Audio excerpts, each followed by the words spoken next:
Oh, hey, we're on. Yeah, good evening. Welcome along to a very special one-shot, The Adventures of Nera, with the one and only Keith Allen from DnD Eire in the GM's throne. Everyone give him a clap. Come on, Ian, round of applause. Oh, thanks, guys. It's good to be here. Hello, everybody. We've got a few bits and pieces to talk to you about before we hand you off to the man behind the Chaos Gremlin. That is Nera. I'm sure you're all marvelling at the beautiful overlay created by our wonderful technomistress behind me, Kate. But what do those shields and numbers mean, I hear you ask? Well, you can use your channel points to bestow boons upon the players and the GM. A boon grants a 1d4 to attack rolls and ability checks. So it's kind of like a bless. So if you have any channel points knocking around, hit that little button over on Twitch and that will work as I've just described. If you sub to our channel or you gift a sub to another, you can offer inspiration to a player or the GM. I mean, you don't have to do that. Inspiration allows the reroll of attack rolls or ability checks, but not death saves, unless our wonderful Keith has changed the rules, which he's quite entitled to do. But please remember to state in chat who shall receive you a boon. Tickets are still available for D&D Eire's event, The Gates of the Otherworld, and you can follow the link that will pop up in our Twitch chat to snag one of the last few that fell behind the couch. Hopefully they are still there. We are very lucky to have a collection of some of Ireland's most talented GMs with us, so I'm going to hand over to Keith, who will introduce them to you and let them tell you all about what they do, and most importantly, where you can see them do their thing on the regular. Keith. Hi. Hey everybody, welcome. Thank you to Dave and thank you to Emerald Collective, especially to Kate, the Technomistress in the background. As he said, created a wonderful overlay and does all of the fantastic things in the background. Very, very not underappreciated. I think she gets a lot of love from the EC, but she'll be getting it from the nations in general. We are going to have some fun here tonight, I think. Judging by the happy and fine faces I can see on my computer screen, I think we're going to have a bit of crack. I will introduce you to those first, in order. Dave, why don't you tell us who you are and what you do? Shit, I was not ready for this. No, you were not. You motherfucker. Yeah, hey, I am Dave. I am one of the founders of the Emerald Collective. I fucking well, sometimes I'm not. I am one of the founders for the Emerald Collective, but I am the DM for what am I? The DM for Saffron Saga and Rebirth of the Graven King over here in the Emerald Collective, and I play D&D a lot. Tonight though I'm playing Gloss. Thank you. Chieftain of Gloss. Gloss is a powerful warrior with a reputation for a blood rage in battle. He is a very gruesome man.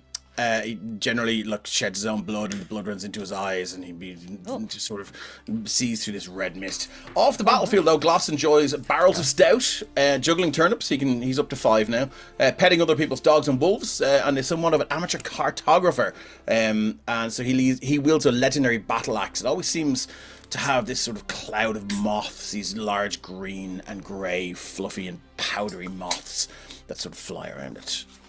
He's gruff and he's your quintessential barbarian, but he has had some sort of formal fighting training, so you may see that come to the fore. And that's all. Fantastic. About well, that. Luckily enough, this is a very soft game. There will be no fighting involved. So What? Sorry, guys, I not mentioned Luckily, this. I took the juggling feat. It's the My Little Pony. He can juggle 5 feet. And next to Dave, thank you very much, Dave. Thank you for having me. Next to Dave, I see Caitlin. Hi, Caitlin. Oh, hi. How are you? Oh, it's so rare. I'm good. Thank you for asking. Good. It's good to have you here. Tell us a little about Thank you. yourself and what you do when you're not standing here, Hi. sitting here in front of us all. I'm Caitlin. Most people know me as Dread or the Dreaded DM. I am a member of D8 Dungeon. I have a podcast coming out. I think What? tomorrow. Yeah. What?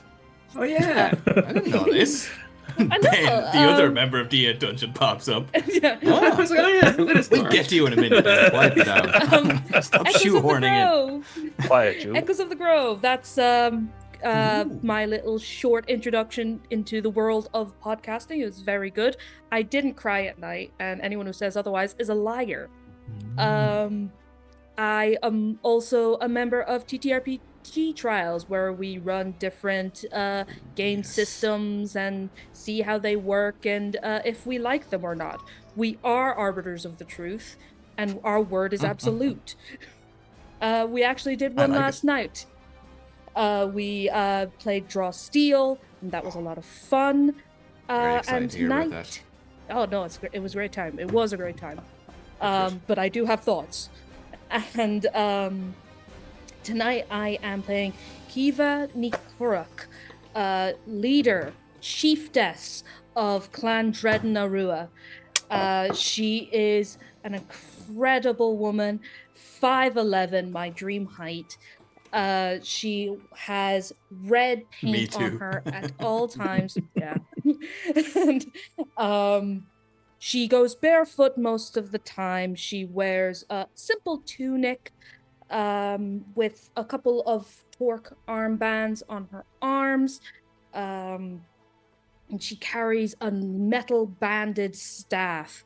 And she was actually once one of the Fianna, but she got into a bit of a tiff with Fionn McCool, and some words were said, and I decided, you know what, none of this Fianna life for me. I'll go start my own clan with blackjack and hookers. And fantastic. Yeah, I am known for being fleet of foot and not so quick of tongue, but I do my best. Sounds like you came out all right in that conversation with Fionn anyway.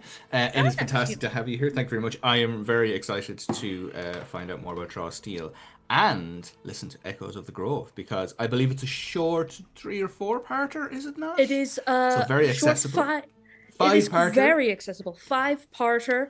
And containing some fine voice performers, actors. Oh yes, isn't Apollo is in there? Apollo is in there. Dylan from Hearthfire Tales is also in there. Nuno, who is I love him so much. I love him deeply. He is also in there and plays one of the creepiest characters that I have come across in a long time, but in a good way. Beautiful. I will be checking that out quite soon. And while we're mentioning that, a big shout out.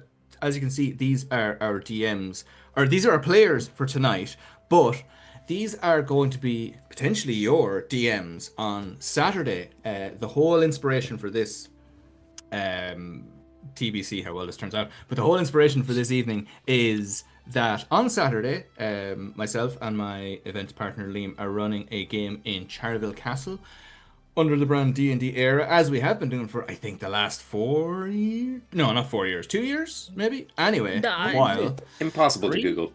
It's very impossible. I think it's 3. And we're playing a game on Saturday. And these are some of your DMs. So this is a prologue story to that event. We will be telling an old tale, the adventures of Nera, and we will be setting up to that event. When we finish tonight, the narrative story will be then taken over by you on Saturday and these fine people. But a big shout out to the DMs who could not be with us tonight.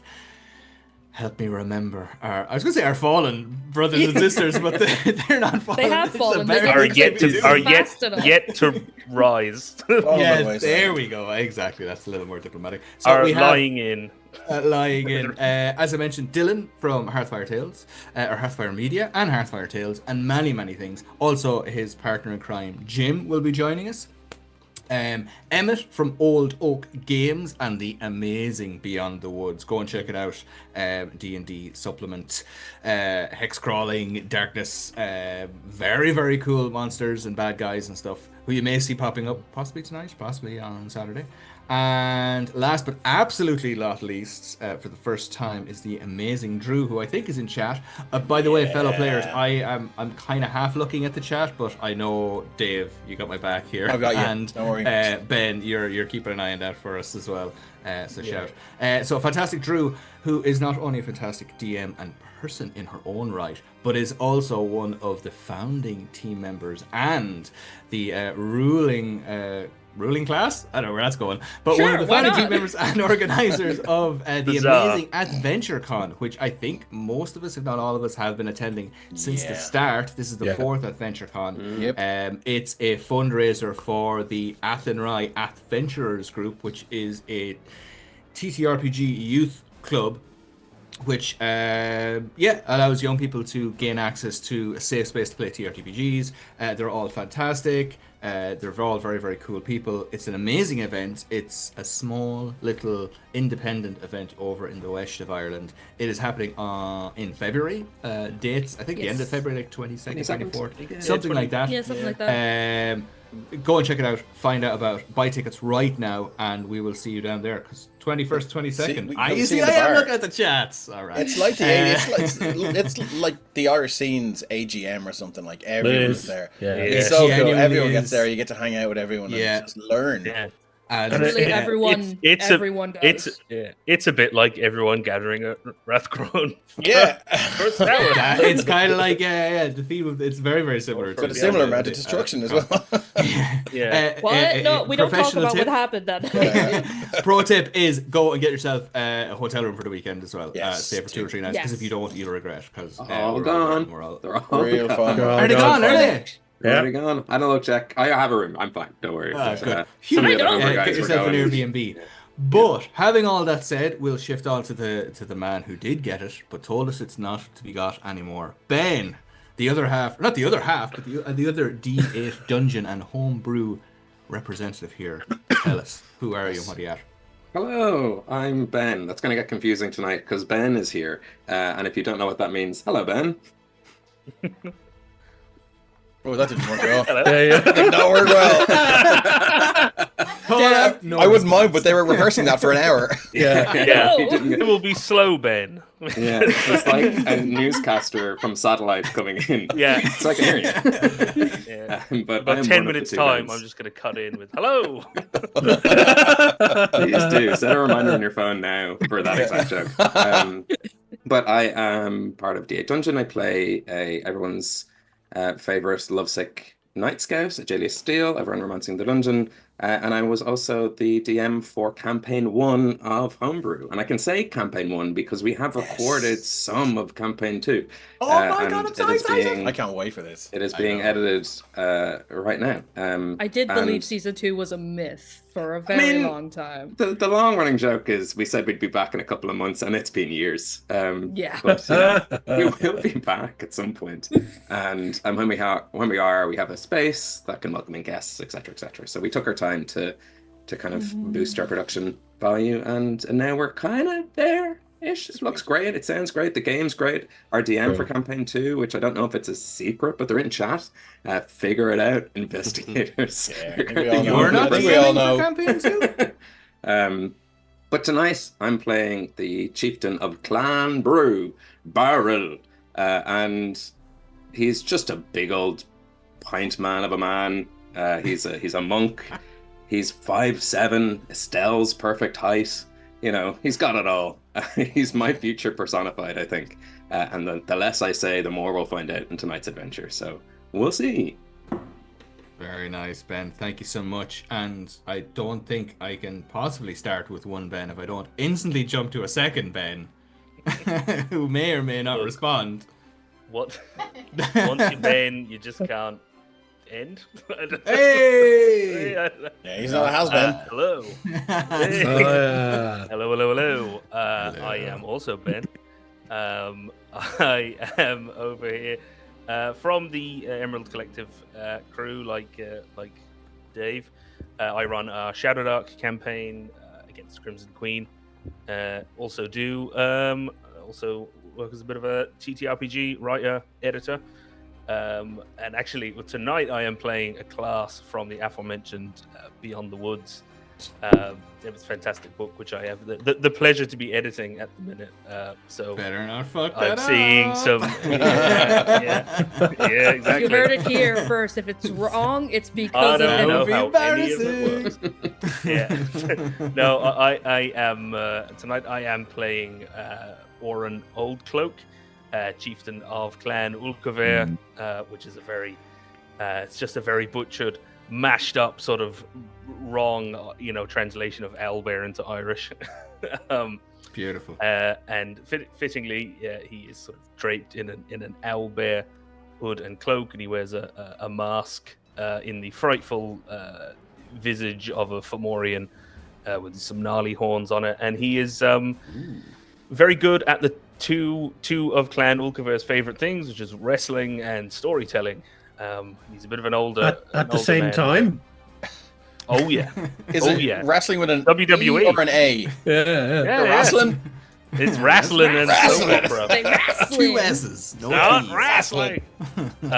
You better be doing a Macho Man voice tonight. I swear to God. Oh, you know what? I will. I'll do some kind of mix of Irish Shanachie, Eddie Linehan, and Macho Man Randy Savage. I was gonna say, right, everybody else could just turn your microphones on. With a sprinkle of Christy Moore running the show. Yeah, he has was gonna have a soft but sonorous voice, but I'll go with the Macho Man fits much better anyway, because I did describe him in shorthand to Keith as Shanachie Wolverine. That's true. Yeah, he's running the storyteller. The only brief I have gotten from that character is Shanachie Wolverine.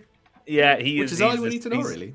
Yeah, he's a storyteller class from the Beyond the Woods book, which is in the works. And yeah, so he kind of owlbear like. He's got little silvery claws on. He's fighting barehanded. He's a bit feral. Ulcaveria kind of barehanded.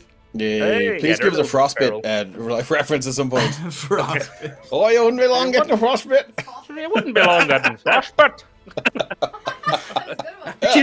No, do that voice. Do that voice. Yeah, do that. Oh no. Yeah. Just going in for the handshake. Yeah, put it there, brother. You wouldn't be long getting frostbite. With the big claws. Beautiful. Thank you very much, my friend. Fucking talking shit. Yeah, we're not even going to play tonight. We're just I'll just tell the story at the end. Next up on my spiral of destruction is Wayne. Hi, Wayne. Hello, everyone.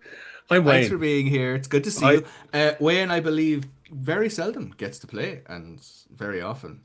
I don't know anything about TT RPGs at all. This is my first time. I have no clue. Holy shit.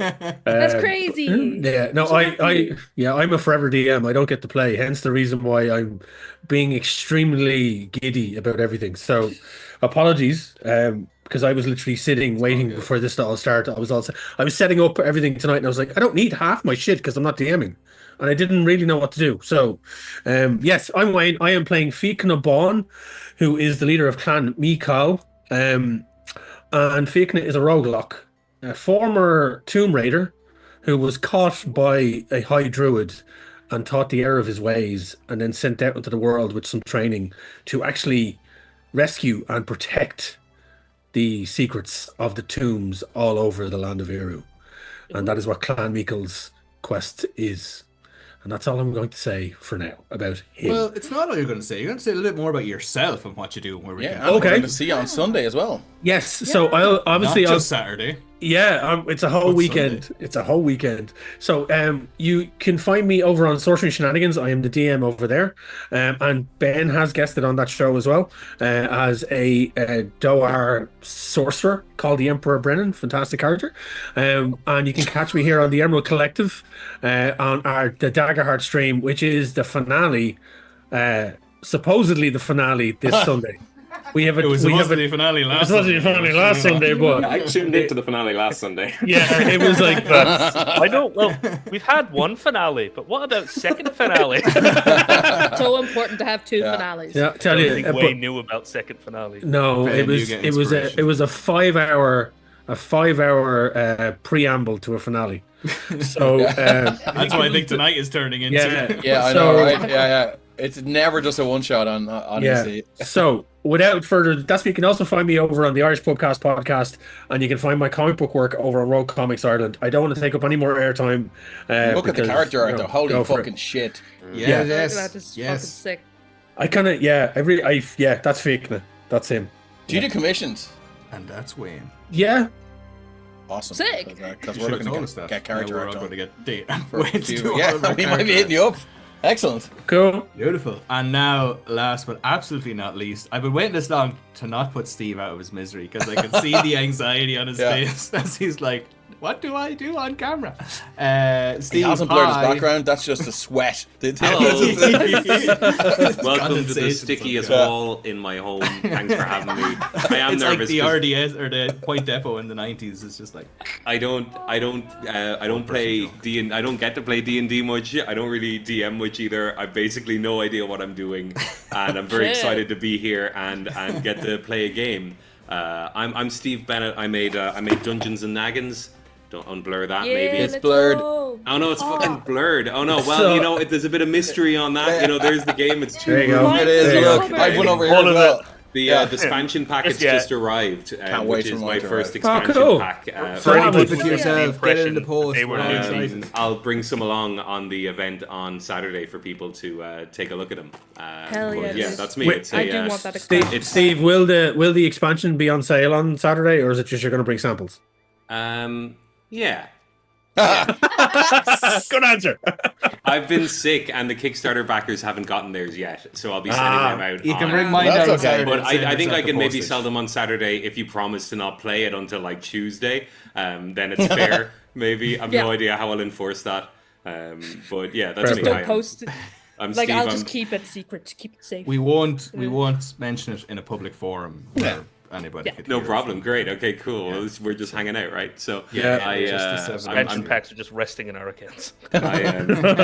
This evening I'm playing Steve McNaggins for the sake of synergy, and I'm like a cool gnome sorcerer. I've been to like loads of school, and I'm really good at spells. And I maybe peaked in college, and now I'm going through some stuff. And I'm just sort of. I had an adventuring party. This is the before. character, right?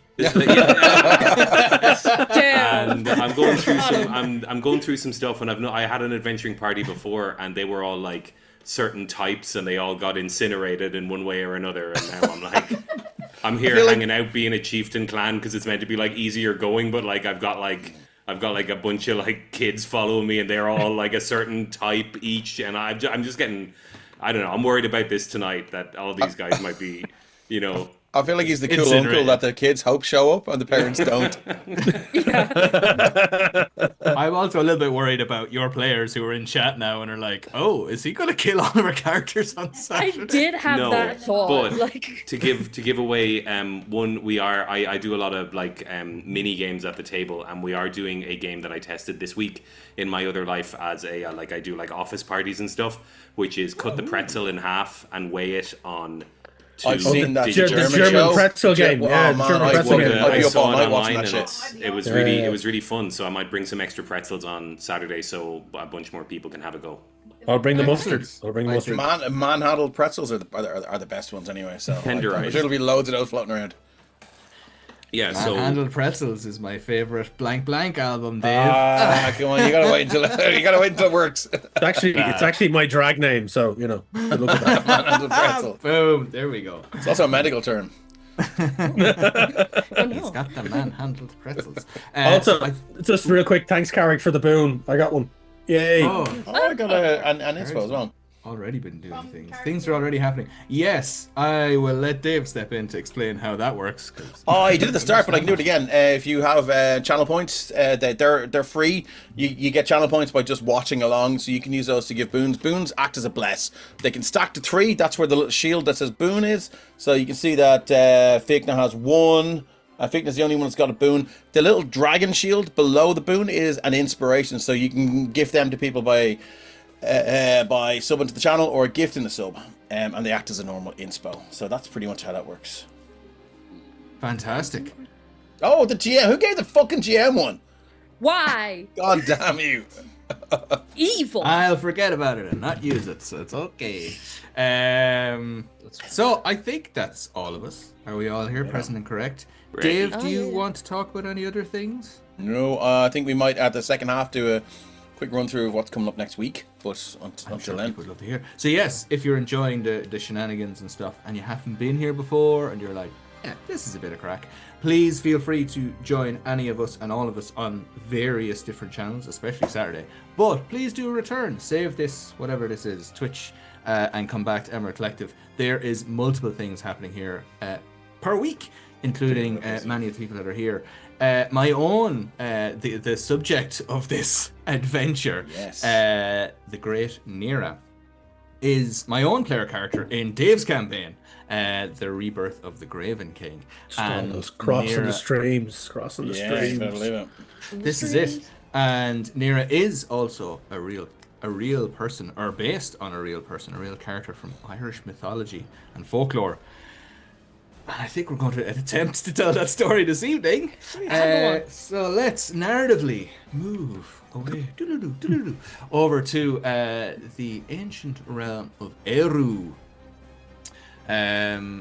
Not dissimilar to the land we all find ourselves in at the moment, but many, many, many years ago. A land of gods and monsters and magic and cool excitement and trees, many trees. It was once said that a squirrel could go from the east coast to the west coast of Eire without ever touching the ground. So thickly forested were its lands. But we find ourselves over on the east coast in the kingdom of Connacht, in the royal palace of Croghan, a sacred burial site and the capital of Connacht and home of Queen Maeve and King Ailill. It is Samhain. Ooh. Sorry, we just got five gifted subs. 5 gifted subs. Holy God. So I guess we might just put them into an inspiration pool that people can use, including you. There we go. Okay. Very nice. Thank you to whoever did that. See it. Do you know who did it? Someone is literally called at an anonymous gifter. Anonymous. And an anonymous.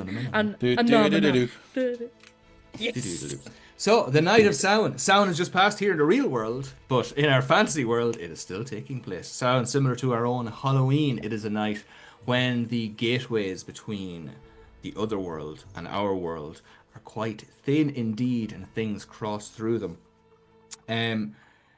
Only a very, very brave or very, very foolish person would be out abroad at nighttime on Samhain, because there are many dark and dangerous things walking, crawling, flying around the place. But it is also a great time, a great celebration, a festival almost, in ancient Eire, in Croghan, at the royal palace. And we find ourselves, all of our chieftains, sitting around the king, Ailill, who is, as they say, quite deep in his cups and deep in his throne. But he is leaning forward at the moment as himself and Nera, who is... You okay? So there was just a huge horn, and I thought you could hear it, but apparently you didn't. So everything is fine. We're all good. Oh my god, I'm gonna mute my mic. Don't worry, nothing happened. Everything is fine. It is all okay. King Ailill, deep in his cups, a heavy-set man, a kind of ruddy-faced. You could tell by him that once, maybe not too long ago, he was a powerful, strong man, but these days he kind of sits around a lot, drinks, and has settled into, shall we say, the role of being king. And on this night, there is someone shouting at the king, or shouting with the king, as there is an argument going on. Nera, who is one of the Cachi, you would all know. The Cachi are, in D&D terms, tabaxis. So they're essentially humanoid cats. Nera is black from head to toe, black fur, with a white diamond on their chest.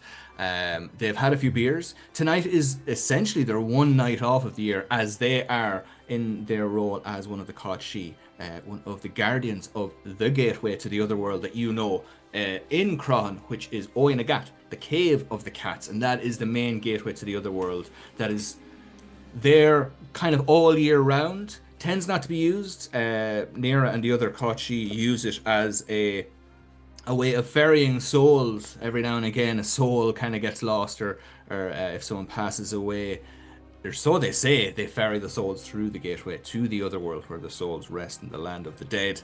Is this Glitter Claws time, or is it pre-Glitter Claws? This is pre-Glitter Claws. This is the origin story of it. Okay. You know this story quite well. And anyone who has watched our Rebirth of the Gaven King has heard this story before.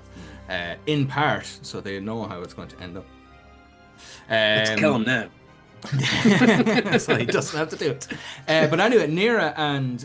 but because on Samhain, or during the festival of Samhain, all of the gateways to the other world are open, or the gateway is open permanently. Nera has the time off, so Nera is on their holidays for the weekend, or the few days of the festival, and at the moment has had a few beers, and Nera and the king are having an argument about the bravery of the warriors of Connacht, shouting back and forth Nera is disparaging. None of these lads know anything about being brave. Sure, I'm braver than any of them. Look at the state of them over there. None of them can even go outside, and any of this carrying on. The king is ruddy-faced and is shouting back at Nera, "The king's too fat for his armor," and such things as that. And this goes back and forth, back and forth. As you watch on, eventually the king, sick of this argument, lays down the challenge to Nera. "Right, if you're so brave, out you go." He throws a wicker ring, known as a withy, you would recognize it as, to the ground and says, "Take that withy, get out there to the gallows and hang this off the ankle of one of the bodies that we just hung yesterday, and we'll see how brave you are."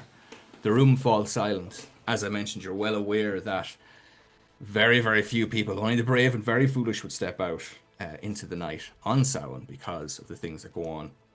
Nera is one of the Kashi and is a creature of the other world, but as you will be aware, they spend a lot of time in Eru, and even though they would be kin to some of the things that would be crawling and flying and loping around in the darkness out there, they might not be thought too friendly of by them because they would have the stink of mortals on them. So long would have been the time that they spent in this land. The bristle tale of Nera soon dampens down as they sober up at this challenge. Quite a challenge it is. The king unstraps their gold-plated sword. Very expensive, not really worth a whole lot because it's got gold on it. But as a sword, not very useful. But throws that to the ground and says, "You can have that if you can take on this challenge."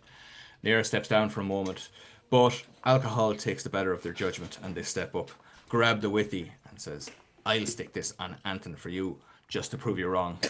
Out the gate of the of the palace they step into the night. The king settles back into the chair, motions for the festivities to continue. You all look to each other. Further down in the Great Hall, the other warriors mutter and start to laugh, and kind of forced laughter takes over, but you can see that the darkness is kind of, a mood has settled upon the king, and they sit and stews in his chair for another while. Is there anything any of your chieftains would be doing during this? Or while the festivities are taking place? I'm pretty sure my guy was drinking like with the king and was just like kind of like standing next to him awkwardly while this whole confrontation happened. And I've just waited until Nera gets out of sight to go, they suck. You know? I think Nera's a snitch, like a cosmic snitch. It's like a job to like, just I'm on your side, king. I think you're cool. The king definitely like nods and mutters appreciation and whips like a bronzed chalice off one of the trays of a serving person nearby that's full of mead, and like slams it into your chest, spilling half of it across you, and like, "Ugh," and like cheers as you and like keeps drinking. You can tell the mood, the darkness is still on them from the arguments, but it's kind of like starting to cheer them up a little bit. Dave. Sorry, Dave, you go on ahead. You don't have to put your hands up. That's okay, but I appreciate it. I think Gloss is going to pull out he's a big hulking, massive Goliath of a man, and he pulls out a huge roll of this of this dried skin, and he pulls out this sort of very, very sharp looking implement and dips it into this sort of blood mixed with ink, and he goes, "Right now, lads, let's do up the odds. How quick will he come back? Will he come back at all? I'm taking bets. Only 10% from all of you now, right? But here's the odds now." And he's going to draw the full, like the Running Man, when they're all up the street. Will he come back? How long will it take? How many wounds will he have sustained? Will he have lost a fucking limb? Will his claws be glittering? He's no idea why that's on the board, but anyway, it is. And so that's what he's doing. So he's taking bets. Are you doing this? So the king is in quite a mood about that. Are you doing this kind of behind his back, or is this kind of off to one side, or is it like a sneaky, or are you? I mean, does he think the king will be offended by this, or? The king can be quite moody. And the king's in a bit of a thing. He's in a bit of a mood. So this could. Do you want to roll me like a sleight of hand check, maybe, or a stealth check, or are you just doing this out in the open? I'm looking at my persuasion and performance. They're fucking bullshit. My stealth is also bullshit. Can I rage and do this? Only joking. I think he's just gonna do it. He's the kind of guy who doesn't give a fuck. He's just gonna do it. And Fantastic. He's just walking around going here, like the people who are fast asleep because they're drunk. They're getting a clip here. Wait the fuck up now. Do you want to place a few bets here? No. Right, well, I rolled, and I rolled quite nicely. So the king is gonna he's on board with it. He's not super entertained by it, but he's like, that's fucking. He kind of laughs, mutters to himself, and yeah, he's happy enough. So I think some time passes. And eventually, you can see the king's mood doesn't lift, and he's kind of muttering to himself. And eventually, he kind of like slams down his goblet, and he turns to you. You are 6 of his 10 finest chieftains. The other 4 have stepped out of the room. They're in their cups. 6. They're working on projects. Fine. So he turns around and he's like, "God damn, big Nera." He's like, "Time has passed." Nera was just kind of heading out to this gallows, which is not too far from the palace. But 10 minutes goes by, 20 minutes goes by, hour, couple of hours. He's like, "Oh God, fucking damn this fucking fairy bastard." He should be back by now. Wow, Your Majesty, racist. Shut the fuck up! He turns around, he looks at you, you, and he picks all 6 of you out. Some of you have been quite silent, and Steve looks very hurt. hurt to be chosen. What? No. Get out there. Teacher's pet. He's here to keep an eye on us. Anything to get the guy standing uncomfortably close to the throne away from him. Snitch on the rest. Make sure they're staying up to scratch. My only interaction has been about not liking snitching. No, no, my art. The stitch. I don't care about your personal story arc. You're gonna do what I say, because I am the chieftain /DM/king around here, and we gotta get this fucking thing on the road. So all 6 of you need to head out the door right now and find out where this guy is gone and get it back here possibly before 11:30 p.m. with time for a break as well. So get the out the door, and potentially out the door you go. Hellos. That's right. I'm taking the narrative reins. Crack. Barrow's carrying 6 pints in the way that only a pint man can. We take them with us, boys. Sure, we might as well win for the road. Come on. Someone get that man a tray. If he spills those pints, don't you be worrying. Steady hands. Oren taking out budget with me as well. Yeah, Oren slaps a few silver pieces into glasses into his lava. What are the bets now? What are you taking? And he's a bit, no, I've not decided, but we'll go with the Macho Man. We'll go with Irish Macho, with culture. Macho Man. Yeah. I'll take a few silver there that he's already there now, brother. What? It's like he's in the room. Please clip that. That is going to be, that's like that. You also have to do that all day on Saturday as well, by the way. Yeah, he's committed to this. You didn't think of that one. Macho Man, all day Saturday. I guess he'll sort of reply to you on it. The fuck did you just say? Macho Far. What? Yeah, I tell you what, look. He's there, said he's already dead there, no fella. Right, dead or alive, do you have to fight the tree? Which is it? Dead or alive? He's dead. Dead. Right. What's he giving me? What is it? 3? 15? 5? 10. So it's one number I didn't pick. Right, grand. I'll take it for you. And he'll just sort of kind of scribble out a little receipt. It's literally just his thumbprint in blood, and he'll give it to you. There's no odds, nothing on it. And he pockets the money. Before we step out, I just want to get is the room filled with other people? Like, is there more than just us there? Is it all just the clan leaders, or is there? No, there are kind of like, and this is where the argument was kind of about, was he was not necessarily, you guys weren't part of that. It was like there's other warriors, some of the kind of greater. Right. You guys are kind of sitting at the top table, if that makes Yeah. sense. You're kind of like sitting around the king, and then there's like the lower down section. So this is like the great hall in the royal palace, the feasting hall. So there is a big hearth in the middle. Everyone's sat around it. You guys are probably closer. Then further back, there's like, you know, lesser people and, you know, standing around. So there's a good crowd. There's a good vibe going on around the place. So as we tool up, I take it we're all tooling up, a bit of a montage, and we're heading out. I just want to get a vibe of the room, how they look. Right, well, Nera left. Now these 6 chieftains are being sent.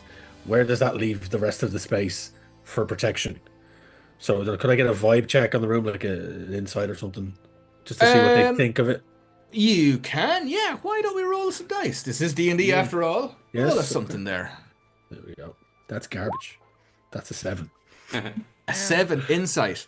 Very hard to tell. see it. There's a lot of people around here. How useful they would be in terms of some sort of an incursion or something going wrong. There are 4 other chieftains who I don't have their descriptions to hand, but presumably are in charge of you know, clans and stuff, and could be spicy enough if needed. But the king has like a personal royal guard, and you know, around the kind of the entrances and stuff, there are like armored or heavily like the warriors. The kind of Would you guys our are players for Saturday be there? Like kind of. Oh, they You could know, very well be. kind of Yes. top. Your own personal. I would imagine, yes. They're that still no, little babies. They can't yeah, come no with us chieftain right is now. going to turn up without, like, you know, their Yeah. own kind of retainers. Like, they're Or kind of whatever like the term is. hype Can't come men, with us. hype people who turn up and Yeah. like, yeah, when you're talking, you know. I'm just gonna so- wander past my crew, and I'm just gonna say to them in thieves' cants, like, just watch your backs, keep an eye on the king, and keep an eye on the queen, and then head out the door with everyone else, kind of tooling up, sheathing daggers, having my longbow on my back, making sure I have Very my nice. my archivist kit with me as well. So that's what I'm doing. Very nice, very cool. Anybody else doing anything in preparation for heading out? As I leave, I'll just say, I bet he doesn't even have any bulls. The dry shite. Maybe that will stir an argument later over the pillow talk. We'll find out. I want to Very do a little nice. like prestidigitation to like play us out of the room, like just a little bit of like, you know, like Hardcore reels. just like a little bit of like, why can't we be friends? Just like a little bit of like, What just is like, love? just like, you know, like outro music, you know, like just like, Yeah. just trying to, you know, so that I'm trying to purposefully create like an awkward silence after we leave, so people realize we were the crack all along. Yeah, I that's think there will important. definitely be an awkward silence. The king has sunken in dark into it. The king, as I said, spends most of his time sitting around drinking these days. He used to be a great warrior, but since marrying the queen now, he's kind of at nothing. So, you know, he's kind of tends to You're not selling marriage, Keith. not selling this marriage. okay, all right. But marriage in general is fantastic. Yeah, it's alright. But yes, so he's. You guys get the impression that apart from the actual like security of the room, the party is like the other people will continue to party on, but up around the top table, there's not good vibes. And when the king's pissed off, everyone has to be pissed off. So anyone that's close to him Yeah, has to be kind of he's like one of you know. those. It's like he's like the girly at the party who's having the drama. It doesn't involve anyone else, but because there's a drama, everyone has to be involved in that drama. Exactly. I want to say to mine as I'm going out, my crew, I'm like, hey, the king's upset. Do the dance. Do the dance we practiced. And then Do I'm the gone. thing. You can dance if you wanna. And we will get those actual You can leave players your to pen do that behind. dance on Saturday. Oh god. So Yeah. you know, make sure you're ready for that. Yeah. Show him that Um, cool trick with the pretzels. He loves that fucking shit. Yeah, that'll Fun And fact, they hand don't come pretzels. twisted. Cheer him up. You know what to do. Yeah. Cheer him up. One butter knife, one pretzel. Off you go, kids. I love the way it's an hour and we haven't even left the entrance. Yeah. We haven't left. Two shot. It'll be beautiful. We'll get there. It'll be grand. So anyway, you guys all head out. It's easy enough. It is dark. It's spooky. Let's get some dark and spooky. We've got some dark and spooky music. Get some All Hallows Eve music. Boom, boom, boom. Oh, there we go. Oh, that's some dark.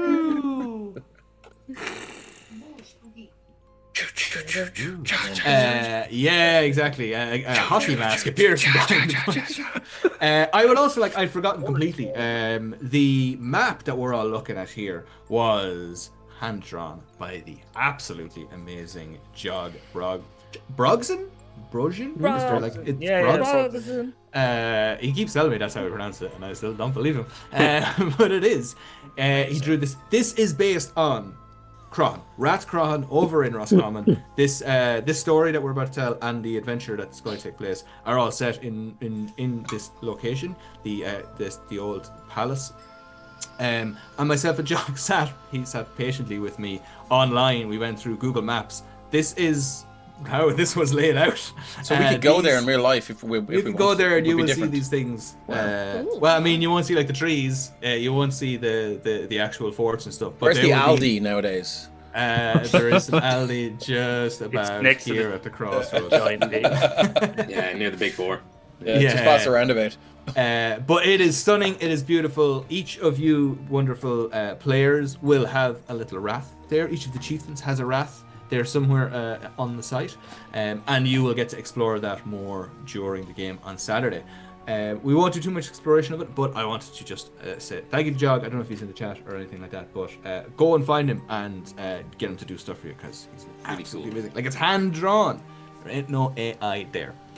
So you guys leave the Royal Palace, which is down here, and you very quickly find the gallows, which is not far away from the palace. There is 3 ropes hanging from the gallows, but there are 2 corpses on the ropes, and 1 corpse is missing. There is no sign of Nera. Did Nera take the corpse? What did he do that for? He was just meant to put the withy on and leave. I'm straight into archivist mode. I'm looking down on the ground for tracks, looking for signs of anything. And yeah, can I do the same? Yeah, you can. You can both roll, or one of you can roll with advantage. I'll give Dread advantage. You haven't rolled yet. I've already rolled. You roll. I'll give you advantage. Oh, thanks. Rolling. I have a +6. I'm gonna roll a survival. Being Do in the it. woods with the was good for me, except no, it wasn't. 13. 13. Not bad. Ooh, sorry. I tried on graveyard, but that's not really.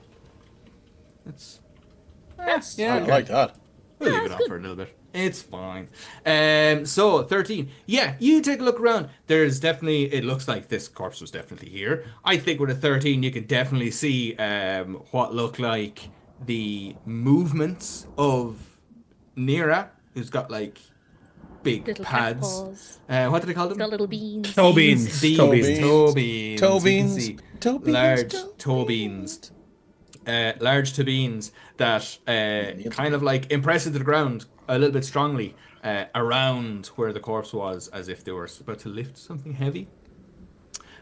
You can find, not far away, the little withy. I see Karen asking, put the what on? Withy. It's an old thing. It's a wicker ring, like a bracelet, a wicker bracelet.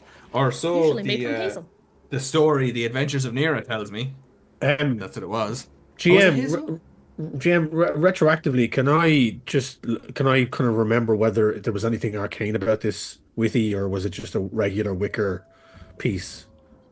You can definitely do me a little roll to see. I'll give you an Arcana check here. Go on. Okay, that's not too shabby. 17. 17. Very, very generic. No, didn't seem. Cool. It seemed to be something that the king kind of reached and grabbed and threw at him. Cool. Nothing untoward or anything like that. Okay, I'm just gonna turn to the others like, here, I don't think Nera's all right, lads. He's carried this corpse off with him. Might not be the best time of the year to be carrying corpses around. It wouldn't be my first activity on Samhain of all times. Yeah, no, this is... Nera's not usually this stupid, so something That's some puka bullshit right there. That's what that is. That is some puka bullshit.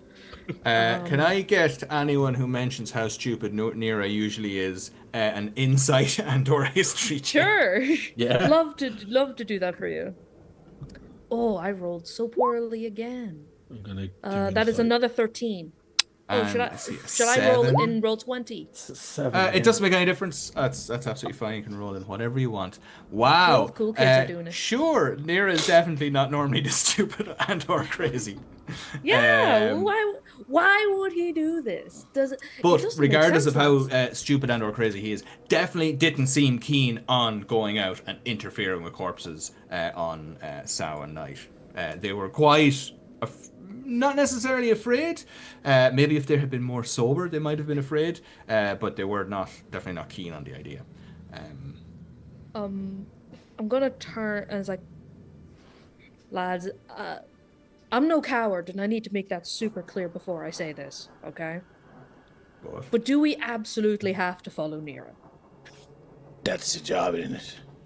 I suppose. Are we going to go back to that lame party? Like, come on. That is true. And I also didn't... That thing is spent. Come on. Maybe there'll be more like, this is at least like a mystery. Let's follow it. Let's follow these toe beans. Come on. If you look over there, there's a stable. You can hide under the shrine. See, I thought Nera was a bit of an idiot just for taking the challenge alone. Because it's not brave to be stupid, you know what I'm saying? But... Is it stupid to be brave?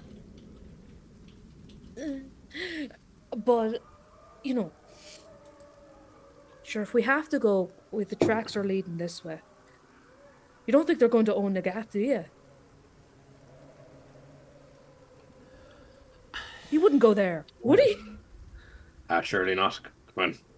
He is. I think he's from there though, so like if he was going anywhere, he'd probably go there. I mean, yeah. He's probably just going to visit his mom or something, you know. Yeah, that's the thing. Over there. You'd bring a dead body to the Cave of Cats for sure, just for the shits and giggles of it. But for the shits and or giggles, you know, it is Samhain, you know, tricks and treats. If I know anything about cats, then Nera is bringing this to someone as a gift. That's true. Probably actually. Leave it on the doorstep. Yeah. Or the threshold of the other world. The ultimate doorway. It's more likely the threshold of the other world, to be fair. Yeah. Let's go. Come on, fuck. Yeah, sure. Them all, really. Come on, fuck. Fucking 8:30, lads. Let's go. How many pints? We'll drink them as we walk, you know. Pints are handed out. Thank you. Pints distributed. Ben, did you have a question? No, I was going to ask just about doing a check. More as an excuse to say, I think I've decided that here's what we're going to do. Oren, when he's just in nice chill mode, he sounds like Eddie Linehan. When he gets into a fight and he goes Wolverine Berserker Barrage, he's Macho Man. Someone's backpedaling quite heavily. Sounds like an excuse Macho Man Eddie Linehan said, you know. Macho Man Eddie Linehan. I'm hearing a lot of excuses being laid down. Nice. Tell you a story. Okay, right. Don't leave Miss Elizabeth behind. There's only one person doing Eddie Macho Man Eddie Lennon impression. Yeah, sorry, we can't afford the rights. Yeah. You'll be calling our ass. So you guys follow the trail. I'm gonna just stealth on ahead and just kind of scout a wee bit, hood up, head down, and just kind of keep low because I can make my footprint and my general shape small and keep low. I'm doing never have I ever with everybody. Go into it, but that's what I've done. Unfortunately, Gloss's legs are really long and he's walking along, so he might actually ruin your stealth. I think do you want me to can come head with on you? ahead and stealth, so you can give me a separate stealth roll apart from the shenanigan group in the background. Barrow's trying to give up the smoke, so he's on the vape. So there's a little light every once in a while.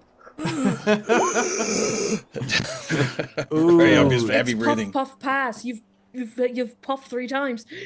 I'm sorry, is that a plus 11 to your Holy stealth? shit. Yeah. Holy. Jesus. You rolled an 8 and you got a 19. We're all like, who? It's gone. He just Was put only his over his Is shoulder, there pulls his another hood up guy? and he disappears. You've just stealthed it into part 2 of this fucking We forgot one-shot. about him. Yeah, exactly. I'm already in the castle. That's where I'm at. Yeah, he's there on Saturday waiting for everybody. King of the castle. You still I've never fought a dragon. It just seems like a bunch of people I know have done. Just never done that. Do you know what? I've never fought a dragon, but I have fought many pukas. Nice. Yeah. Puka. Oh, here we are. At the final battle. And there you arrive. Skip to the end. Now you see all sorts of terrible and spooky things. You see pumpkins walking around with actual bodies attached out of them. You see What's this? goblins What's this? with denim Shut up, you. jackets on. You see shapes, shadows moving between the trees. But there's no pukas. We're not allowed to say the 4-letter word in this stream. Dave will get PTSD. Sorry. But eventually you follow footprints and they do head in the direction of Oynagat, but they then take a turn down the road towards the nearest house, which you don't remember being on fire, but it does appear to be on fire. I'll sprint ahead. I'll wait for everyone to catch up with me, and I'll just be pointing at the house and go, "That's a sign." Would you not have put it out? Do I look like a fire marshal? Jesus Christ. Well, do you know, He doesn't exist. it's the time of the year where we dress up as things we're not. So, do you know what I mean? So you could have given yourself the powers and then gone and put it out. I'll step of the wind. I'll fucking run as fast as I can to get to the fire. And is there a well or a stream that I can put it out with? It seems to be quite a large fire, and it looks like there's kind of a lake of fire around the house. Oh no, that's so much worse. Well, I think I'll listen out. Can I make a perception check to see if I can hear anyone, any screams or cries for help? Yes, you absolutely can. There we go. That Wayne's character's been listening to the last 5 minutes. They were Real shame. 5 minutes ago. Real shame. Couldn't do it. Couldn't do it. Look, if there's no magical artifacts in there, I do not care. There might be something after they're dead, maybe. But, that is a 16. 16. Yes, there are cries of distress coming from inside of the house. Could I? Because I have the very thing. I won't give it to Wayne because I don't think there's no magical artifacts. So he's not interested. But definitely to Dread Tequiva and I'll just see who else. But Oren speaks up and he starts to tell the legend. He's going to use one of his legends as a Shenaki, as a storyteller, and he's going to tell the tale of the destruction of Tara, tell the tale of Fionn and his battle against the fire-breathing giant Aelin, who had come to destroy Tara. Every year on Samhain, Aelin would use a magical instrument to put all the great warriors of Tara to sleep before burning the city and stealing the riches. So, as an action, I speak this legend, and I will choose. Our proficiency bonus is 4, so 4 creatures within 30 feet who all gain immunity to fire damage for 24 hours. And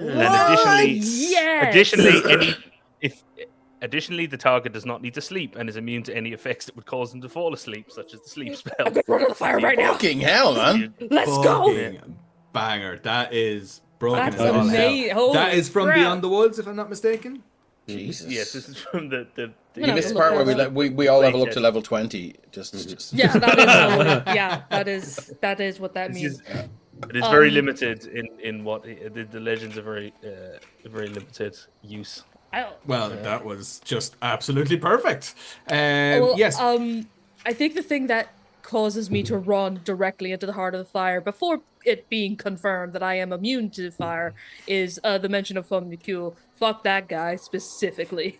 Oh. That's fired. And I'm going to sprint into the house and look to see for who's calling for help. Excellent. You leap over this. I mean, the fire surrounding the house it's not a massive lake. It's quite easy for you to leap across or leap through the flames. And in your impassioned state, you can do so without taking too much damage. You step inside, and it doesn't look like you're inside a house. You're inside this house, all right, but it's way bigger. And it's like the hearth and the center of the house is also surrounded by a lake of fire, is floating in the center of the room, kind of, and it's almost like the island is attached to the sides of the walls almost by these chains. You can see the hearth is over on one side, and you can see there are with that 16, you could tell that the noises of distress are coming from somewhere on this island. You can't instantly see where they're coming from. They sound like people who are claiming help. We've been imprisoned. Come and help us, please. And while you're looking, you can see there are these large lizard creatures, almost flaming lizard creatures, moving around on this thing as well. And as well as that, there are some quite sexy looking flame women. Oh my. Standing around like normal women, but kind of made out of lava and a little bit sexy. And they're standing around. So I'm going to move us all over here onto the next roll 20. So we're actually going to use maps for this adventure. I know I said we weren't, but then I changed my mind because I found this map. in my inbox because I subscribe to Emerald Collective's Patreon.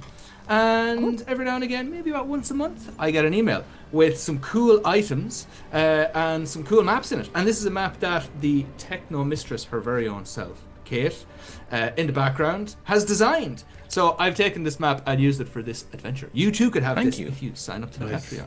Or Patreon? Patreon. Trying not to be too Patreonizing. There you go. That's it. I'm done. So nice. I don't know if you guys can see your tokens. Can you see your tokens? Yeah. Up on the top right hand side. Obviously, you're not all in the room yet, so you could. Some of you are still outside, or I don't know who. We can decide how many people. Did everybody get that fireproof blessing? Or? No, it's 4. So I'd say Oren would probably choose the 4 people who seem to be most likely to be kind of up close and personal, which is probably himself, Glass. I'd say is Quiva what? Quiva's a monk barbarian.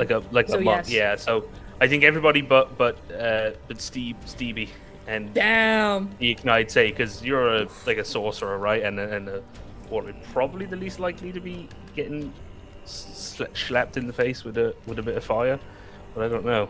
He can. I mean, just my feelings.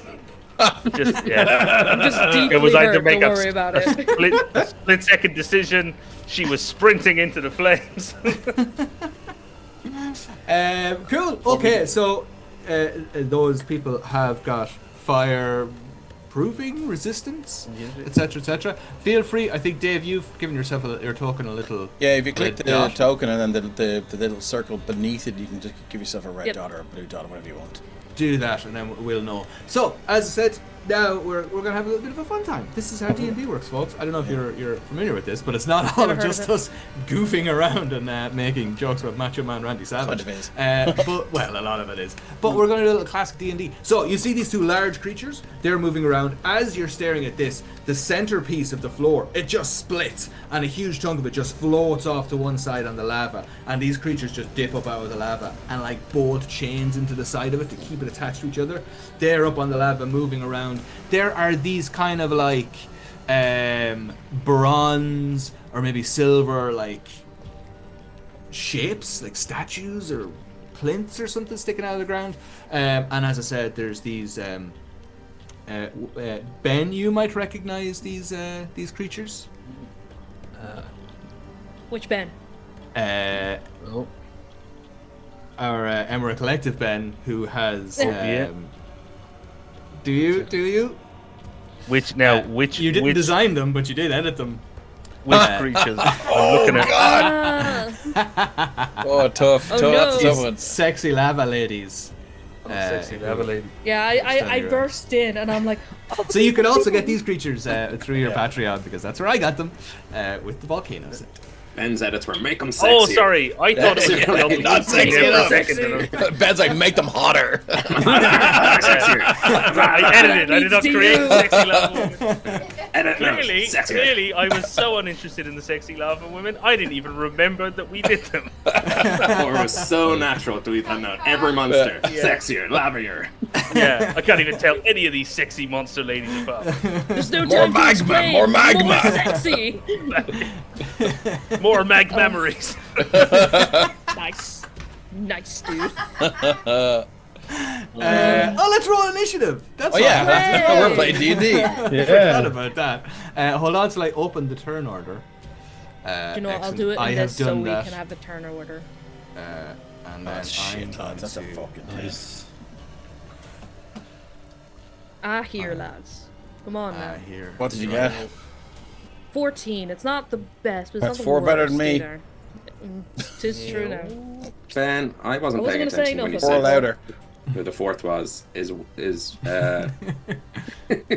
don't think it's you, because I don't think it is me. I think you're me not and one of Steve them. are inside having pints. Yeah, you guys, Cool, grand. you didn't share the pints, so you No, don't get. never have I ever seen the ocean. I think it was.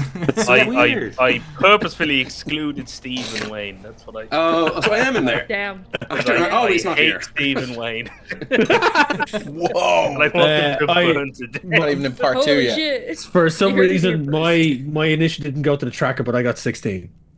Oh, and you are Fiekna. And we're gonna add you and put in 16. And also, I'd like to say that this isn't necessarily a combat situation. Right. So it doesn't just have to be like fighting and stuff. Okay. If you guys can come up with other things to do, then that's cool. Stand too. back, guys. Oh This is yeah, about to get I'll roll in explicit. then too. No way, man. Oren is currently immune to fire damage. This is his one chance to Exactly. wrestle with a sexy fire lady. Everybody He's stand straight in back. for those mag memories. Um, So is everyone else in initiative? Fiekna. I'm missing Steve. How do I do it? I click dice and I click. okay, so Yes. So I did one. I have my my D&D Beyond open in the other one, and I rolled. I got a natural 1+1 for my initiative. Okay, well let's use Wow. that. That sounds like So fun. I think I'm very much outside.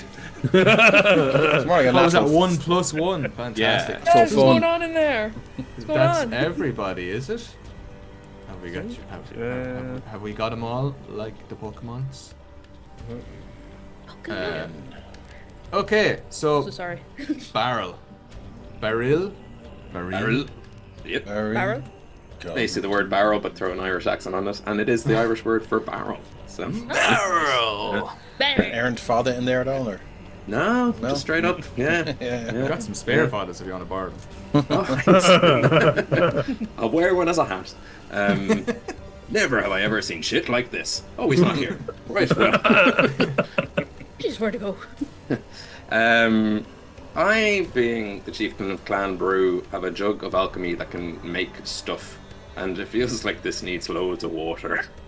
Nice. So I guess what I'll do is, realizing the fire doesn't hurt me, I'll wander in a bit. If I can, is there any way to? I suppose I could leap to the island, but I might that just map start. up, bro. Do it. So it's about 15, maybe 20 feet away. So I think you're up like a little bit high. So if you give me a deck, give me some sort of an athletics check or something to that effect. No I don't problem. think it'll be hard. I think if, like a dex 10. Give me a 10. Dex, Athletics of or some sort. acrobatics. Acrobatics, yeah. Jumpy, Barrel jumpy doesn't roll. move very fast, but he is a monk, so he's 50 feet. And even with a low roll, gets an 11. Go. Fantastic. You get up to the edge and you can jump. And you land on the edge and you just really slowly start to go back. But you put your hand out at the very last moment and grab onto this like giant kind of pointed, almost looks like a big claw or a tooth sticking out of the ground. It's made out of like bronze and silver, like bands and stuff. And you grab onto that and pull yourself back up, and you are nose to nose with this, as I mentioned, rather attractive looking lady whose hair is like a flame. Looks like there's bits of lava and stuff moving around on her body, and she looks kind of like nonplussed to see you. Oh, if you don't mind me, I'm just going to spill this out here. And I don't know if it's video game rules, but I'll just start putting, I think 12 gallons of salt water onto it. It's a lot. So I'll just tip the jug and just sort of fill it in. It just seems like, you know, your house is on fire. Chalk tin, I suppose you'd call it. Yeah, her ambivalence towards you changes very quickly when you start pouring cold water onto her beautiful, lovely lava. Who the fuck? That's the exact response. She is now Conor McGregor's sister. And like most unstable people like that, like on a coin, she ceases batting her eyelids and just starts screaming full volume right into your face, with no explanation or distance between ambivalence and full throated rage. Flecks of cooling magma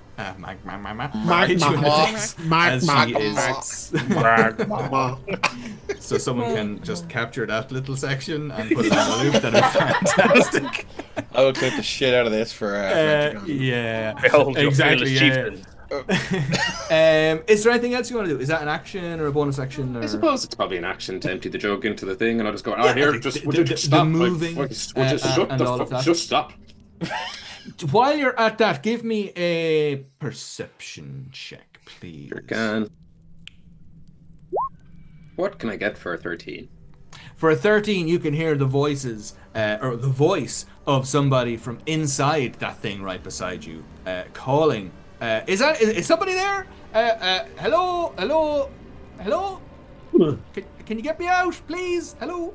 And such sounds continue as the screen. And various starts. such.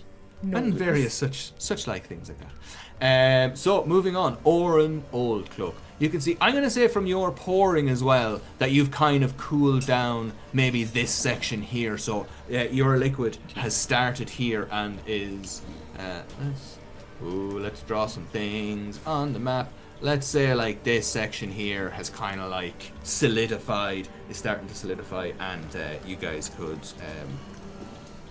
you could walk on it now. So I don't need any more athletics or checks or anything from anybody to get onto this section here. Cool. So Oren. Yeah, Oren then will he'll jump. Let me see now. If he will sort of be his movement to get down to is this thing here, Keith? Is it that we're hearing these? Yes, absolutely. Noises. Yeah.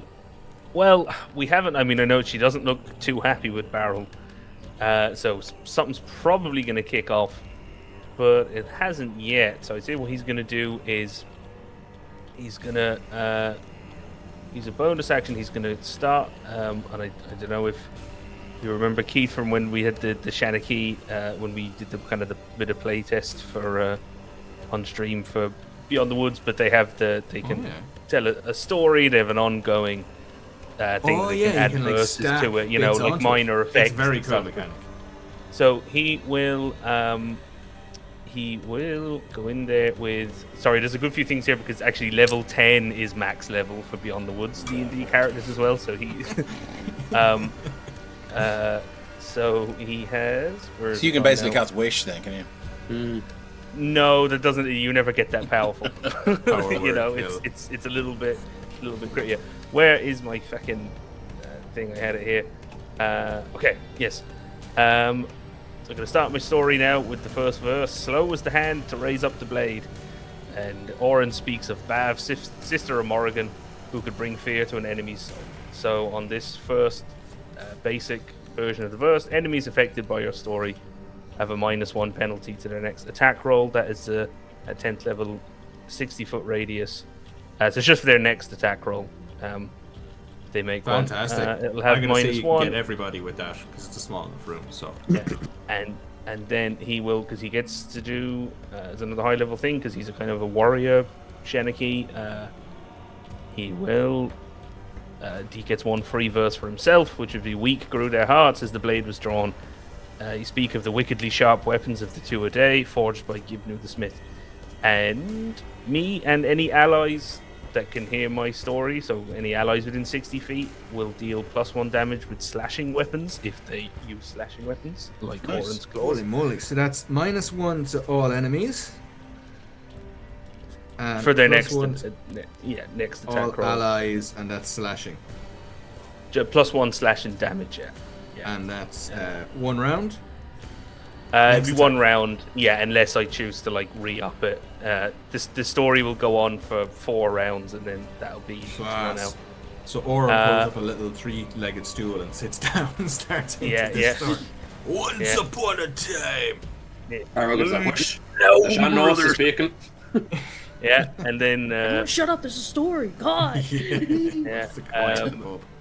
Bonus action to keep that going, and I'll try to do something. I don't know if he can lift or try and break into this. Give me a check vessel. of some description. As I'm going to say, you can definitely try and.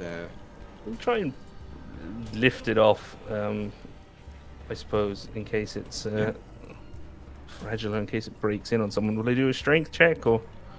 I will let you tell me what you want to do, and then he'll try and lift it. Results. He's going to try and lift it, so I presume that'd be a strength, would it, Keith? Yes. You happy with that? 18. That is. Very nice. Sorry. I must have the. It's auto rolling advantage. Sorry, I can. Sorry. Well, 18 was the first, so I would just assume that the first is if you're rolling. I think a lot of character sheets just roll advantage, so I'll just take the first, I'll switch it which to is the normal 18, which is quite fine. Yeah, I think that's easily enough done. You get your legs underneath it, and you pull this thing up, and you can hear the metal bending and cracking. There's no aluminium. There's no there is no cold iron in any of this place. It's bronze and silver and stuff. They're not incredibly strong metals, so you can kind of bend it, and it starts to snap as you lift this thing up. And as you lift it off to one side and toss it, you find that there is a scared person inside. This scared human woman. Oh, thank God you're here! Please, I don't know what's going on. Please help us. Get us out of here. And she starts looking around and grabs a hold of you in absolute fear and terror as she's just getting ready to. She's in there. She was inside this thing, as you lifted it off. Getting ready to dramatic. lift her out, give her a hand up. Put her there, brother. Oh, Jesus Christ. Oh my God. She's like, no, put me back in. No. Well, she was listening to your story, so she was very impressed. Move on. Next. And this is Yay. he's back. Hey, he's back. He's back. I'm back. I'm like eating an ice cream.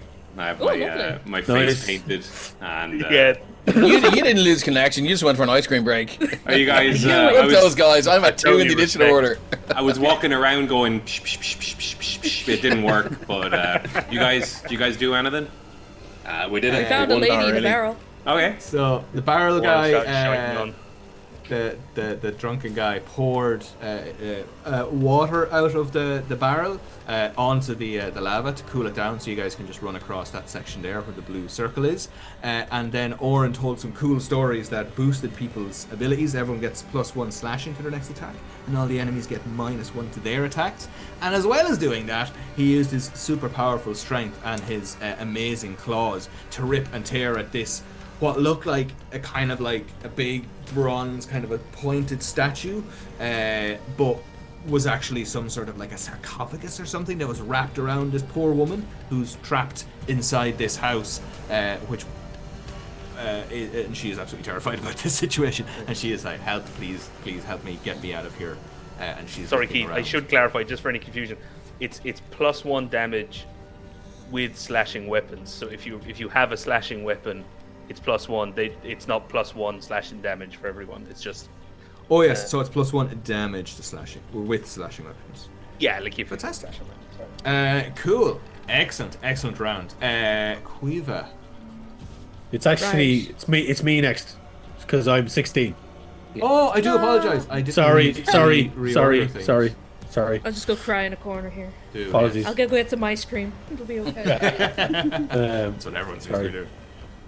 No, absolutely fine. Thank you. Speaking, Fiona. I'm gonna rush forward and leg it along this chain, just like Naruto run along the chain, up and get in front of a barrel and cast Armor of Agathis on myself.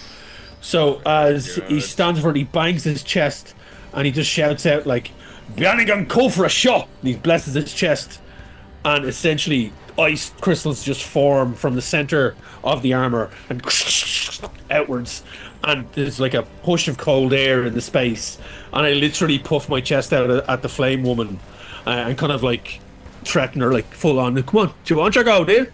Kind of thing going on. And put myself between Barrel and I've forgotten, like, Macho Man. I've forgotten the names of people. Macho Man. And as I do that, I shout to the woman, "Is there anyone else? Is there anyone else in here? Are you the only one?" And that's my go. Fantastic. She's looking around and she's trying to find someone. She's yes, my husband, and our little puppy. Our little puppy was here as well. Oh, Gloss is gonna lose his shit. That's not on Sexy Lava Woman. Cross the line, Sexy Lava Woman. My name is Jill. I kill sexy lava women. I take away little puppies. Oh my god. So yes. So yes. I don't know what's going on. What is? So sorry. What else did you do apart from asking about the? Was there any? That's it. I cast armor because that was my action. Armor of Agathis. I moved in. Armor of Agathis. I'm gonna let me see if I like bonus action. No, I'm gonna hold here, on. Isn't it? So you're kind of like jumping your way up here in front of the. Sorry, yeah, I'll move myself down. Yeah, sorry, apologies. There we go. That's so great. Don't worry too much about it at all. Half using the theater of the mind, half using the battle of the minds. Yeah, and that's that's it. That's my move. So beautiful. Quiva, your go. Again, please, guys. The map is kind of like there for visual reference as well, but I'm not getting too bogged down on like distances and stuff like that. Cool, so cool. Okay. Feel free to like go crazy. So not too crazy, but gently. Did I hear about the husband also being here? Yes. Okay. And can I make a perception check to see if I can see him? Yes, you can. Heckin' yes. Yes, Bruce. 11. Luckily enough, you can't see anybody else, so you can't see any other humans, but you can easily see that the thing that she was inside, there is another one over there near this glowing portal thing, which looks a glowing portal thing? Well, I simply very must much go like near it. some sort of a glowing portal that people might go through. Oh, nice. But yes, you can definitely see this other thing is over here. Okay, then let's see how far away that is. Let's say, what is that? That's the guts of about 100 feet, I'd say. So I think if you want to get close to that, I will take a 15 athletics or acrobatics check. And wait, you're a monk, aren't you? Yeah, exactly. That's what I was going to say. I was just gonna go do a step of the wind. And As a I'm fellow immune to monk fire player. at the moment. Yeah. We can stack those movements up. Oh yeah. I'm just gonna yeet on over there. Fantastic. So you're using I'm gonna use my full movement and bonus action dash. And I think as a monk, I don't think there'd be any huge hassle with you like either leaping or getting across those chains, because that's what monks do. Huge. Yeah, and I'm just gonna get to here-ish. And that's roughly, so I've 80, no. Yeah, it would be 80 would be my full dash, so it's 160 would be my full movement. And monks are and I'm just going to get here. Mm-hmm.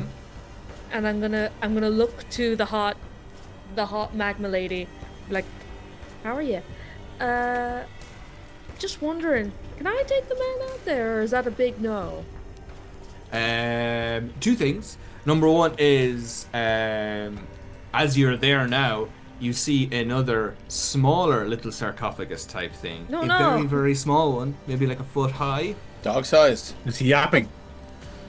There may be some yapping coming from inside that. I'm telling you now. And also, give me a persuasion check. Now, I'm going to say this is going to be pretty high because these, I don't know if we can call them lady-shaped items are definitely... That was definitely worse. It was, wasn't it? Lady-shaped stones. I don't know. Creatures. Magma of a lady persuasion. Yeah, there you go. Sounds like a Smith song. Yeah. That sounds definitely a lot Magma of a lady's persuasion. does sound like a fucking Smith song. Yeah, they seem to be here, and they seem to be pro leaving things the way they are. So I'm gonna say I want a I'm gonna say this is gonna be a DC 20 persuasion check. Okay, so I have to get an 18 on the die. 18, all right. So we'll see. Wow, I did. It's not a nat 20, it's a 19. That is a 20. 19. Huge. Wow. Please, Caitlin, talk us through the persuasion process that takes place here. I as you were talking this person out of it. I wear like a little head, like a leather thong to keep my hair out of my face. I take that off and do like a little shake Timothy. like that. Dreamweaver. Yes! Classic reference. And I'm just like, how are you? How are you?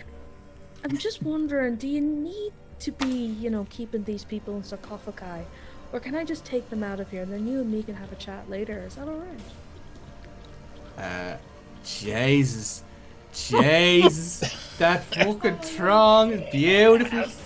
That sounds like a plan. Of course we can. No problems. Do you want the key or do you want to just sure, step if you outside? have the key, that would... I'll take the key if you have it. God, your hair is so beautiful. What do you do with it? Thanks. I dip it and laugh. That'll do it, yeah. I'm only a stone in the shape of a person with a dirty accent. Make sure to get a good laugh at And that conversation carries on as we move to the next part of the room. Come on, Wayne, join us for a game with some really high fancy. We're going to really embrace the Celtic tradition of Ireland and just show the history of our country and just the beauty of it all. All right, love, it's the starting. How are you? How's the going? Have you read about Queen Maeve? I am honoring her. Exactly, yeah, this is exactly how it happens. You got a euro for the Supermax. Fantastic. So she is. Sorry, there, but I just need to get the bus back to the other world. We're stranded here. Great. So you have access to just open these two things up, and she will not step in your way, as she's so enamored with you. So next up, we're going to see what these... Oh, so first of all, this other lady is not too impressed with, I think, Barrel. Isn't that right? Here, leave it out. So this lava nymph... I position myself between them, so I kind of push. So she has my armor of Agathis right in front of her. That's so there's all this cold air filtering off it. So I'm in between Barrel and Aldrin and the woman. So she has to go through me to get to them. Fantastic. So she is going to use... She's going to try and push you to one side. Good luck She's with that. going to use this. That is a 22. Does a 22 hit? A 22 hits. I will let it hit me because she's going to automatically take 15 cold damage from the armor of Agathis. Oh, fantastic. She does 9 fire damage to you as she uses her fiery touch and tries to push you to one side. Grand. And then you return with 15 cold damage as she screams as her arm, this cold shoots up her arm and her whole arm just like freezes and shatters at the shoulder blade.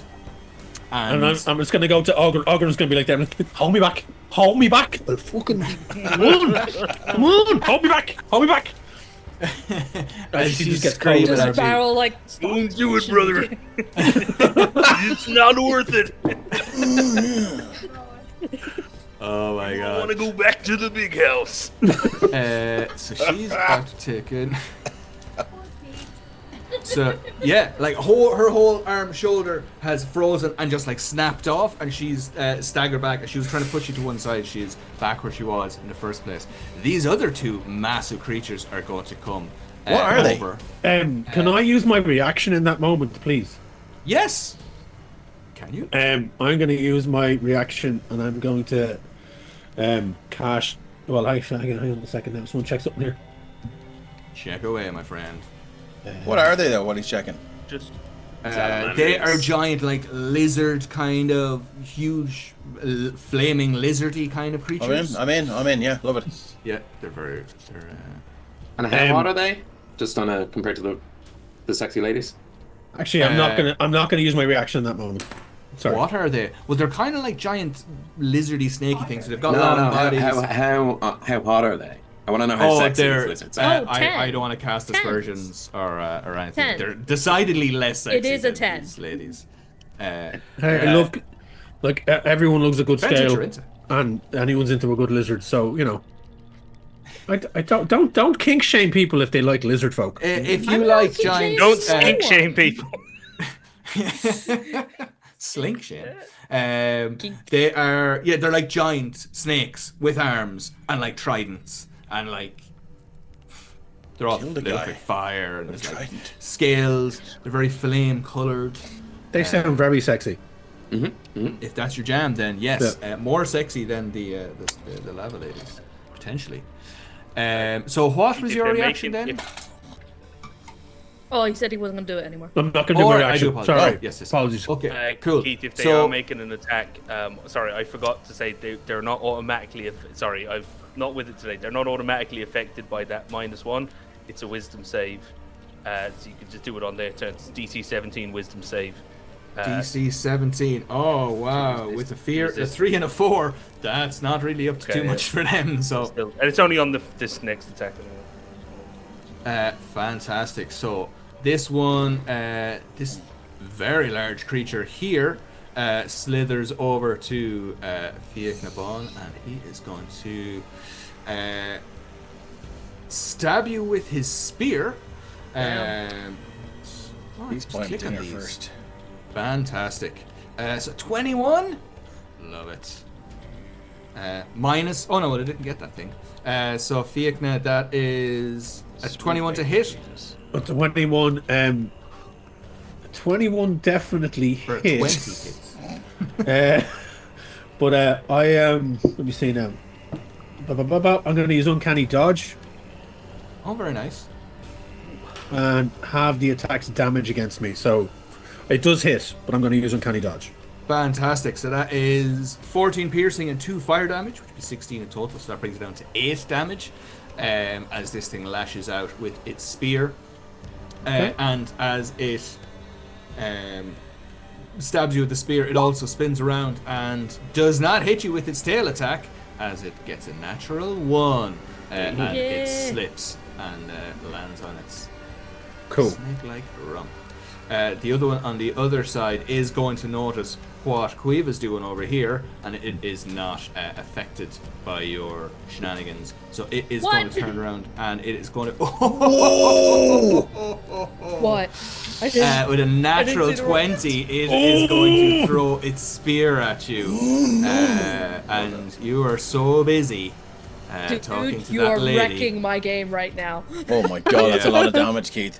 So as this missile comes flying towards you, Jesus, that is 13. And you're just buzzing with your mate, like talking about shit. I'm just hanging out. Here we go to Burger King, Willie. Fucking Queeve is just here trying to tap onto this foil. Yeah, when this spear comes flying, and that is 26 damage. Oh my god! Oh my fucking Jesus! Warlock Christ, lads. Yeah. If you are immune to fire damage, then you I am lose immune 6 to of fire that. damage. So you lose 6 of that. It's 20 So it's straight damage. 20 damage. I'm just see. I didn't go into a rage or anything like that because I was like, I'm just gonna be. I'm just gonna. I'm gonna There be cute. you go. The seduction mightn't have worked as well. But you're like, Yeah. how do you get your hair like that? You're so pretty. It makes me mad. You're so Oh. cute. I want to squeeze you. Okay. So 20 damage total. Did you thank say you, you're a Busy monk? Bee. I am a monk. You could try and catch it. Oh. Deflect missiles. Deflect that missile. Yes. Reduce the damage. Shit. So it's deflect missiles. Let me see what that. Do I have that? Where is that? Thank you, Yeah, Busy Bee. I can't That'd That'd be remember how it cool. works. You're here chatting it away to your buddy, and all of a sudden it's just like. The fuck? Be. Who the fuck? Let's see how that works out. Deflect missile. Okay, so it's 1d10 plus my dex. Plus dex, plus your monk level. So your monk level is 10 anyway. What's your dex? My Or is your monk level dex- 10? Or are you My multi-classing? monk level is not 10. My monk level is 7. So Okay. I rolled a 1 on the d10s. Better. That's cool. So Oof. 8. I don't think we're gonna get there, lads. What's your dex 8, mod? plus 4 is 12. 12. Yeah. He's still reduced it by 12 points of damage, though. Yeah, that's still huge. Better than So- kicking the bollocks. Better than a slap in the belly with a wet fish. Yep. So yeah, that was your D10 was what? 4? My d10 was 1. 1. 1. So then plus. plus 7, That's full. then plus Oh, okay. 4. So that was That's 12 damage I'm taking off the 20, so it is okay. now So it's only 8 8. damage. 8. Okay, so not too bad. Yeah. It does hit you, but you manage to catch it, and it just like sticks into your side. Can I just make like a performance? Like, I don't have a good performance, but can I like play it off like that it didn't hurt? Absolutely, please style it Yes. out, or attempt to style it out. That's an 11. Just That like performance. mm. She's mildly impressed. It looks like it hurt, but you still took it. Like you took it like a champ. Yeah, could you tell yeah. your guy to back off like just real quick? She's like, Jason, you leave her alone. And Farglass, it is now your turn. Well, I do believe somebody mentioned rage earlier on. Go for Farglass it. will Go pull for out it. the sharpened bone of the first kill he ever had as a child, and he'll just draw it underneath his eyebrows. Now the blood begins to spill down, and you can see it. You can see his face scrunches up as an old familiar sting just begins to sort of wash through his body, and he just and he's seeing just the muscles bulge, and he's psyching himself up, and he's gonna use his fast movement, which I believe gives him up to 40 feet of movement. Just double checking it. It's been a while. Jesus. Fast movement. The fifth level speed increases by 10 feet as long as I'm not wearing heavy armor. Just the weight of his regrets. 5, 10, 15, 20, 25, 30, 35. That'll do it. Defense against emotion on this one. Emotional damage. So I think I'm gonna give him a belt to the fucking battle axe here, lads. So it's gonna be a beautiful thing. It's gonna be very beautiful. believe in you. Beautiful battle axe. And No. so No, I know, get right? him Yeah. out of here. So, get him out of here. Yeah. So here we go. Coming at you like a Cleopatra. I'm gonna bonus action rage. If I didn't say that already, so that is my bonus. It's not a frenzied rage. It's not a frenzied rage. And it's two-handed. So we're gonna go reckless attack. Boop boop. So I have advantage on both of those. That is a 26 and a 19. How's that feel? Let's have a little look-see here. Both of those hit. Okay, so that is going to be 14 slashing with 4 radiant. That's 18 points of damage. I don't need to reroll Plus any 1 1 to 2. slashing damage. Oh, it's 19 points of damage. 19. And then 2 weeks. And then it's going to be another 19 plus 15 is 34. And 7 is 41. 42. What a fucking brilliant number. That's 42. Hell yeah. 42 points of damage with my 2 attacks. Every creature for the rest of my round now has advantage on me because I've recklessly attacked. But he does everything he does is reckless. Fantastic. Yeah, you start chopping into this thing, and like gushes of like steaming hot blood are coming out as you're just like hacking away at this thing. Its tail is like flicking up in the air. You like chop the end off its tail, and you are just, it is screaming as you are tearing pieces out of it. How's it look? Excellent. It's looking definitely bloodied. Like it has okay, taken good. a lot of damage. Yeah, that's positive. All right. You have absolutely, you've done some serious damage. I've got 5 feet of. I think I've got 5 feet of movement. I'll move here. Oh yeah, well don't worry too much about the movement just stuff. If you want to beside. get places or whatever, then that's absolutely fine. Cool. Yeah, I mean, I'll just move beside my brother. Cool. Does Armor of Agathis does that only affect the people that attack you, or is that like? Oh, it only affects the people that attack me, and I think I'm trying to check and see actually here. I was curious to see if it dissipates after an attack. You have these people. It takes 5 damage. It doesn't say it dissipates, unless I'm completely mistaken. It's a concentration, right? It is a duration up to 1 hour. That's it. It has, as long as you have the temp hit points. It stays. Well, actually, I've lost the 10 hit points, so the Armors of Agathis have dissipated. Cool. But, yeah. Well, cool for me, not for you. I think that's how I'll double check that. Sorry. Well, let's go with that. Cool. Because I don't think it stays up. I think once it kind of, I thought once it explodes, I think that's it. It's gone. It's spent. Yeah. Steve, what is Steve, your fictional counterpart, Steve at? Here I am. Shenanigans or the naggins I was wondering why everyone was fucking misspelling Steve in the chat, and now it's all become clear. Am I still kind of outside? Am I able to kind of see what's going on? Because I've got a spell I'm thinking about with a range of like 300 feet. So I'm hoping happy to say everybody I'm kind of was just be inside sort of from the like start. leaning, kind of looking in, and then I sort of like give a little like a zappo. And this one's called Ice Storm. So it's a 20 foot like cylinder. So I'd like to put it like 15 feet behind one of the guys. Okay. So that it'll hit him or one of the lava ladies behind. So it'll hit her and not anybody else. Okay. So you can hit either of the 2 big lava dudes. I think, unfortunately, just the way they're all positioned, you might get both of these 2. I never thought I'd get both. I'm happy to throw it all on one. You could actually, I'd say you could get this chap. I think, you can get both of those. Oh, hell yeah. Okay, together. great. If so it's 15-foot radius or 20 circumference, 20 foot. Yeah, we'll say you can get both of those. That's fine. Oh, fantastic. Okay, great. So I give a little pew inside and light that up. So that's a dexterity 17 saving throw for each of them. And then I'll tell you more. See what happens there. Okay, we got one that might make it. What's the dexterity on this thing like? +2. Ooh, no. We've got a 16, and I'm not going to look up the stats for a 2 because that's underpants. So no, they both fail. 2d10 bludgeoning and 4d6 cold. Nice. 2d10 bludgeoning and 4d6 cold. Do you want to roll up those terrifying numbers? What was that spell again? That's 12 in bludgeoning and Ice Storm, right? Ice Storm, indeed. Yeah, 3. Ice Storm. 8. Ice Storm, man. Nice. Throwing in a bunch of forgot frogs and to tornadoes. Just have these. 14 plus 5 is 19 cold damage, plus 12 bludgeoning.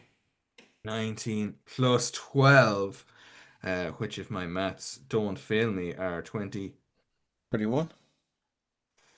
30. Is that 41? 19 and 12 is 31. 31. Holy bejolly.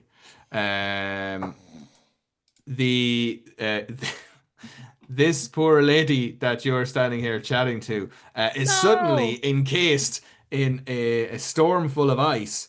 Does this fall from the sky, or does this come out of your fingertips, or how does that? It's hailstones form kind of at the top of the cylinder and fall down and crash all around, and most of them will hit somebody. important. And I'm just finishing my ice cream outside going, I hope I'm not cock blocking anybody in there. Oh, jeez, you wouldn't be long getting frostbite. There it is. There it is. Sorry, can you just tell me what the cold damage was again? It was 19. Was the cold? Oh, fuck. It was 12 bludgeoning, 19 cold. 19. So that's 31 plus 19.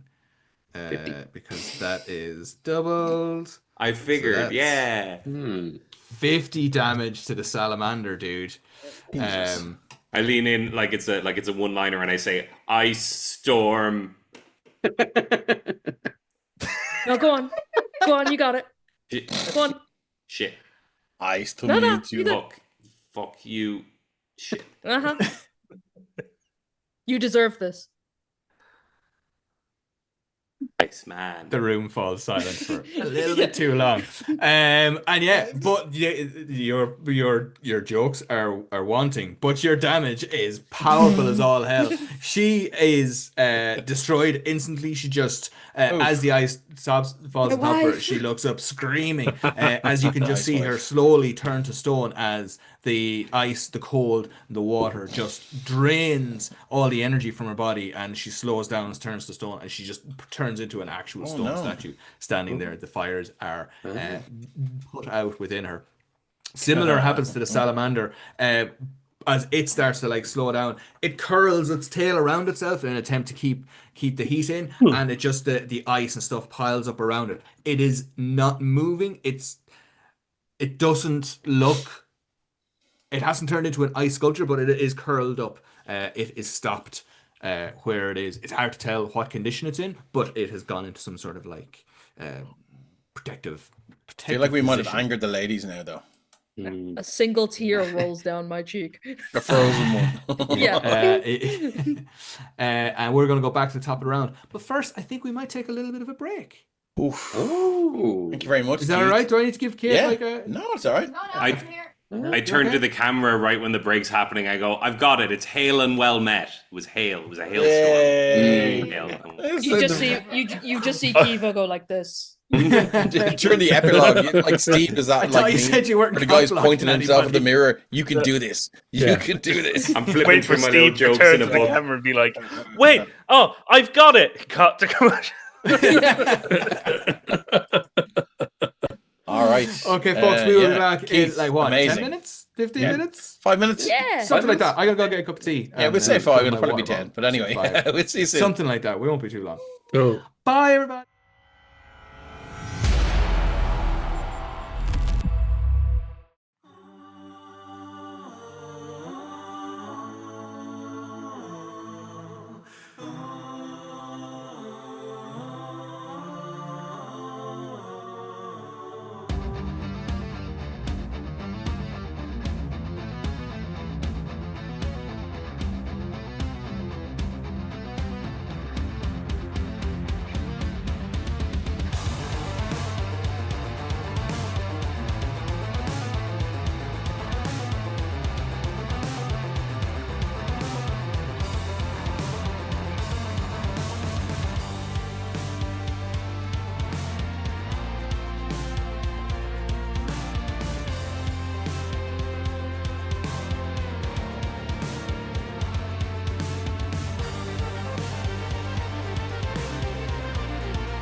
Mudflaps, welcome back to part 2 of the Adventures of Nera.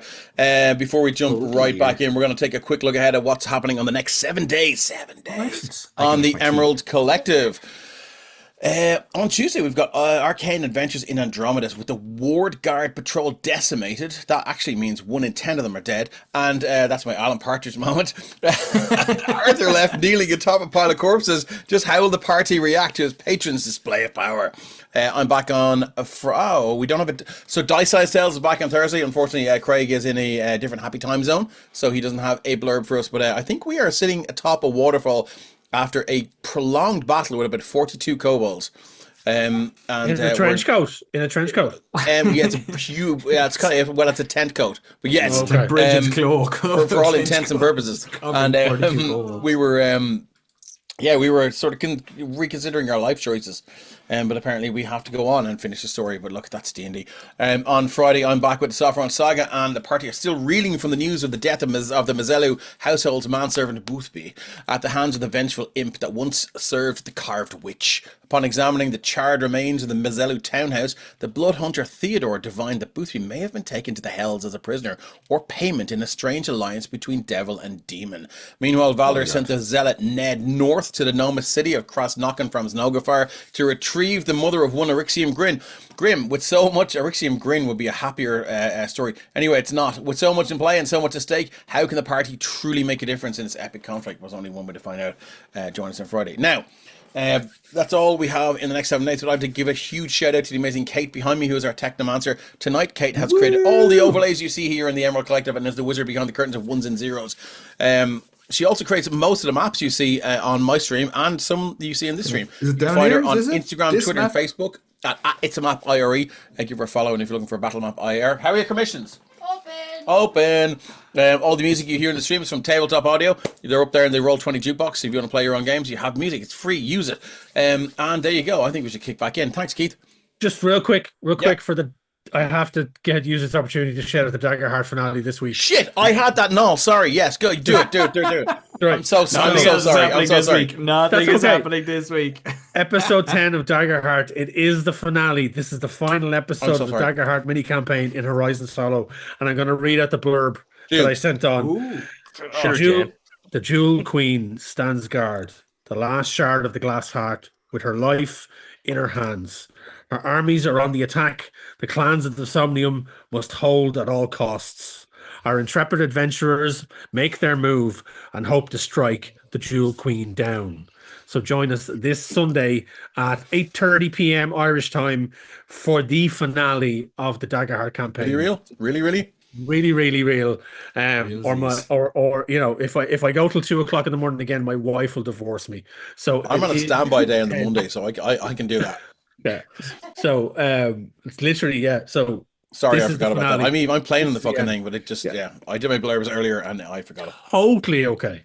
But yes, thank you for reminding me. Fantastic. And as I said, map from Kate.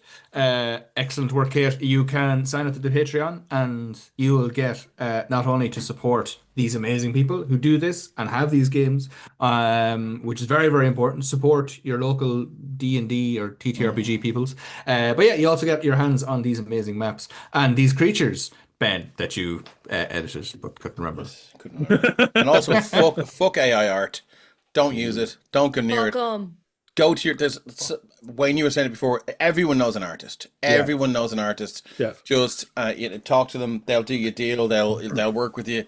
Just and also look, just for all of the Patreon.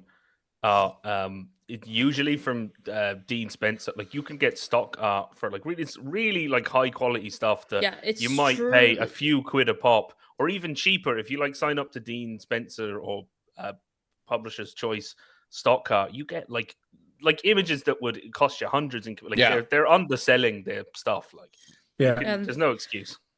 You can use public domain stuff. Like I run a start playing account.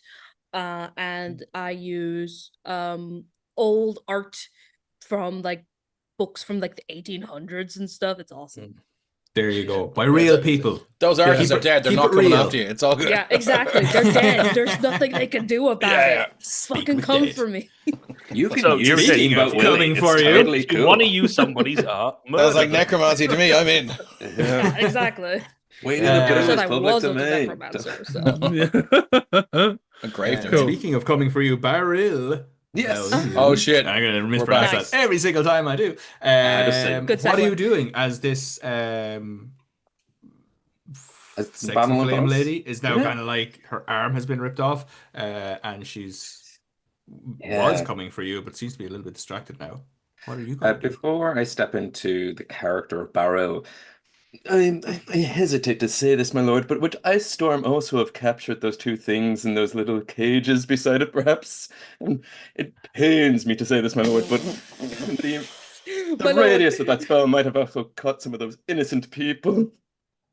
I'm a mean DM, but I'm not that fucking mean. You could probably tell All from the evidence points to this. Ben is the guy who's like, I'm sorry, you forgot to give us homework. yeah. Never Yeah, had but your then- attention, your He's a ear, my snitch, lord. get him. I will say it's absolutely impossible for you to tell from this side. You can look over, and I believe you were the one that lifted the other thing off. Were you not? No, Oh no, I it think wasn't that you. was, But you're standing beside was- it, and you can see that it's was, quite, yeah. it's heavy. It's like big bronze metal thing, and it actually coincidentally kind of like goes up into a point. So there's probably a good chance the damage has been distributed. But there's only one way to find out. Yeah, that's Let's fair. play some D&D. And I think I Basically, need to get, I think I need to go over that direction. Barrow, although he doesn't look it, is a monk, and it's because he's not the typical monk. He's like a beer brewing monk, like He's one a of those, Franciscan well He's monk. a Franciscan well monk. He's a Trappist monk. Book But he still fast, gets all the Abby. cool D&D monk shit. So I'm gonna punch this flame lady and use flurry blows so that I can also get the disengage action for free and then run away. So I'm gonna make a couple of attacks. The power of Hops Compeldi. Yeah. The first attack is a natural 20. Let's go.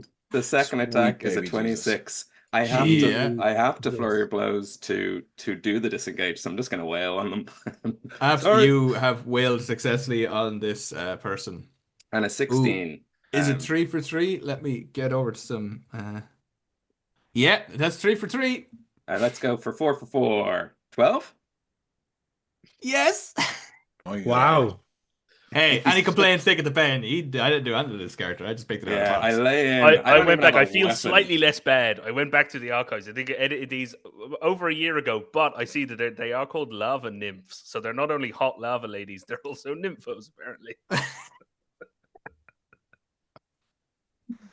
That is Wow. a God damn it. yeah, Queevus, fucking hell. So 18 plus 7, 26 plus 5, 31 points of, I guess, bludgeoning damage. Does that first one doesn't include the double? That's true. Well, let's just You double roll like the actual, or I'll just roll one more. Let's Is it- double one of those 9s because I feel bad because those are like pretty crap rolls. No, I mean, he's not trying to hurt the woman. He's just sort of muscling his way through to Well, actually, even Is without he- doubling any is of he, this, you have is- punched this lady to death. so- Is he a kind of a drunk boxer kind of thing? Are you doing like a drunk Yeah. boxing Jackie Chan shit like going I'm on? taking Oh, Drunken Master. absolutely. Actually, it is Drunken Master is actually. Yeah. I'm just Yeah. imagining Yeah. the barrel is still carrying the 6 points, and it's just like elbowing. You're just moving. You're kind of sorry. Elbow. I'm trying to pick up my alchemy joke, but I keep slipping and just hitting back. Oh, sorry. Don't mind me. Excuse me.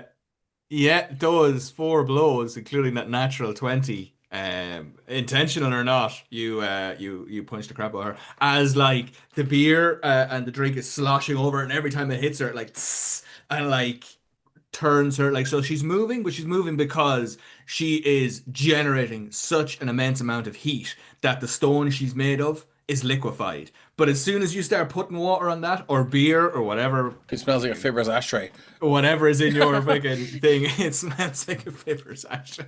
And yeah, so the parts of her start solidifying, and then when you're hitting them, they're just shattering. So the other arm has come off, you've gotten like in the thigh, and then the last splash is onto her chest as she falls backwards and just bursts into little small pieces onto the ground. Pardon me. I hope you feel good about yourself. I don't. And now it gives me 10 foot of extra movement, so 50 plus 10, I think, is 60. But I could get all the way over here. Yeah, I'll say that. And even if you were to take a little swerve around, but you're a monk, so I think you've got some mad, crazy jumping stuff going on. I do, yeah. So I think, yeah, your jump enough is tripled whenever you do. Take that. Well, let me Talk us through how you jump 5, 10, 15, 20 feet with 6 kegs, 6 pints of beer. I imagine your version of parkour is called barcore. Very good. There it is. Yeah. Beer core, yeah. Oh, I'm sorry, it's not tripled, it is doubled, but weirdly, although Barrel has handed out 6 pints, he always seems to have 6 in his hand. So he runs towards the thing and takes a leap. And what I can only describe as Yoshiing, he's going to drop pints and use them just to... Love it. Love it. Amazing. And lands somehow with another 6 points. What a man we all cherish to be. And lands beside the people saying, help. And he'll go, I am. Just give me a second. You see, I just look so, you get close to me, I'm just so disappointed. It's like, I have a fucking key, come on. I have key too. I use it to beat the shit out of her. Nice. I'm just gonna take one of the beers off you and just drink from it. Nice. Enjoy. We move away from these two monks sharing beers and key jokes back over to the carnage on the other side as Oren Oldcloak is standing beside this terrified woman who is calming down a little bit now that these people, who are all quite scary and terrifying looking in their own right, seem to be at least scary and terrifying towards the creatures that attacked her. And now that the absolutely terrifying, screaming, flaming lady is disposed of, she seems to be calming down. Oren, what are your actions? I think he will. He'll say that, just wait there. I'll be right back. And I think he's gonna maybe try take these things out, just because we might have to sort of gingerly rescue these people from here. We can't exactly throw them. So maybe best cover our retreat. I will get up into melee with this one. For my bonus action, I will double down on the verse that I was already spouting in my story. Nice. So when it does, it's because it was already, it failed its wisdom saving thing, didn't it? So it had that penalty for that attack. Instead, its next attack, instead of a -1 penalty, it'll get a minus D4, like a Bane. Just for its next attack, just the one. And then that is also buffed that he has it himself. So I'll go in with my my 2 Fantastic. attacks now. So this is, as you said, a Shanachie class from Beyond the Woods, which is it's an add-on for 5e, isn't it? Yeah, it's kind of a supplement or a 5e adjacent. I suppose. Yeah, it's kind of, I suppose, a different kind of a slightly different way of playing 5e. Like if you homebrewed your own 5e game, it has some new rule systems for exploration and kind of hex crawling and survival, kind of wilderness survival. And then things are a little more typically, like it only goes to level 10. There's not as many kind of magic. It's kind of like there's a bit of a, and again, all Irish myth themed. But yeah, it's so. You can convince you can use other 5e material, but it's kind of designed that like there's a hunter class that I think you played, the hunter that's kind of the rogue and the ranger rolled into it. So there's six classes, so it kind of it kind of mixes and matches things. But the storyteller is the kind of very unique one. Yeah, and it's absolutely fantastic. So what Ben's character is doing is starting off using their ability to start telling a story, and then every round they can add on to that story, and it stacks up the abilities. If they can keep that momentum going, they can stack that up. It's a really, really cool ability. Or if you want, you can also add you can either add you could add a new verse to sort of keep the basic effect of, say, the damage boost that he's getting, or you could you take it to the next level and improve it. You can kind of mix all things on top of it, or you can just, double down. It's very cool. You're seeing the 10th level. Check it out. you're seeing this is the top tier version. And Emmett from Beyond the Woods will be another DM. Was hoping to join us this evening but couldn't make it. But he will be there on Saturday. So if you're in clan Darach, I think is his clan, you'll see him there, and you can ask him all about it. But anyway, sorry, I intrude. Ben, continue. No. Oh no, I'll talk about it all day. So that is 2 of them. That is a 27 and a 25. Oh yeah, I think they might. Just half bad. Jesus. And this will be. Hang on, it doubled mine. So I'm getting another D4 for these slashing attacks. Because that has improved. So sorry, I'm gonna do roll damage. First one, 13, and what I'll do is just do 2d4. So another 3, so 10 and 13. That is 23. 23 magical slashing if it matters. With his claws of the owlbear. Fantastic. That is, you dive in and start going to town on this thing, and it has kind of reared back already because Farglass has been chopping away at, and you just get in on its kind of like softer underbelly and start ripping pieces out of it again. This steaming hot blood is pouring out. It's screaming, and it is looking quite bad. It's down to like maybe, if you were to like quantify it, you'd say maybe about a quarter of its initial enthusiasm. On a scale of 1 to 109, Keith. It's definitely, and you can see it's starting to slow down now as the blood is moving, and you can see the color, the bright red, almost yellow, nearly gone white color it had initially, is now darkening and fading. There's still reds and oranges there, but it's moving a lot slower. It's kind of backing up, and the brightness of the color is starting to fade off. Cool. Anything else from Oren? No, it's always tapped there. Fantastic. Fiachna, you can see this happening, and so is the one next to between myself, Gloss and Oren, that's still alive, is it? This one here, yeah, it's still going. It's quite heavily damaged, but it's still not standing because it's on. It doesn't have legs. It's on its last partially on its last limbs. I'm just gonna go in on it with my dual daggers. So I've got let me see now. Doing the Drax on it. Yeah, I can literally go in on it and hit it with my daggers. I've got dual wield on my characters, so fantastic. I think I'm happy to give you advantage for flanking here. You don't have to mechanically like move your token around to the other side. That's fine, which will give me sneak attack as well on top of that as well. Yeah, so yes, we are a rogue, right? Well, yes, there we go. Keith is having many regrets now. First one in is. Okay, I think both of them are going to hit. When all the DMs are you guys like, did someone just get into Roll20 and hack the system or something? So we've got like 27, 25, 24. Can I go back up here? We've got a 28, a 26. No, don't look at it. Don't worry about it. Don't even worry. If you'd like to explain that, I do believe Mark Carrigan's macro is available on DM's Guild. Yeah. You just have to plug it in. Yeah. So that's the first two. I take it they hit. So I'm gonna. My first bit of damage. Damage isn't great.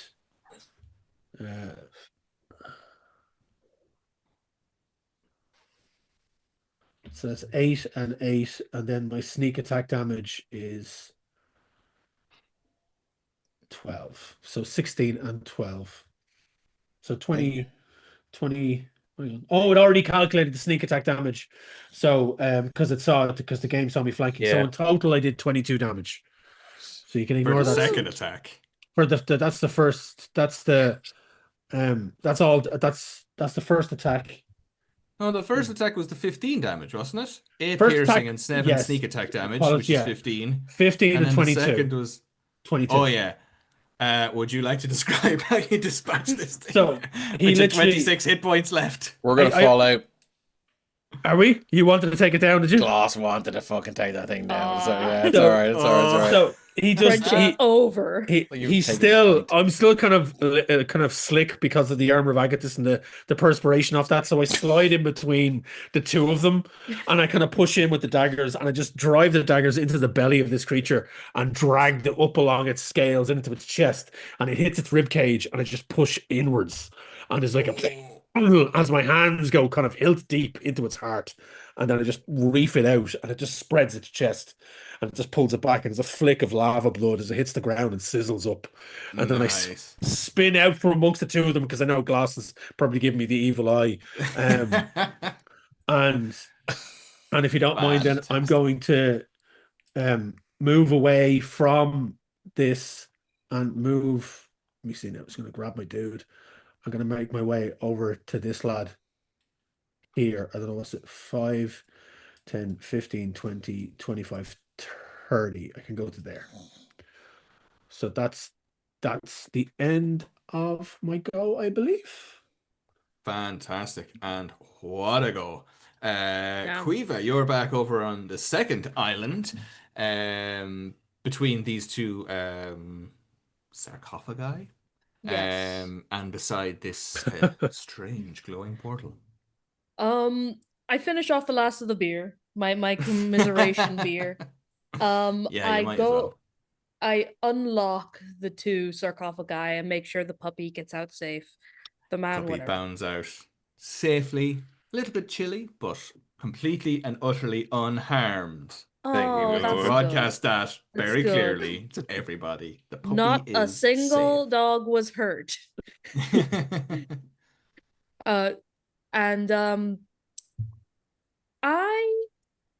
What do you think, lad? Should I go take a look at this portal or take care of the scaly man? Yeah, I say have a peek in, see what's happening in there. I might as well, I'm going to take a peek over at the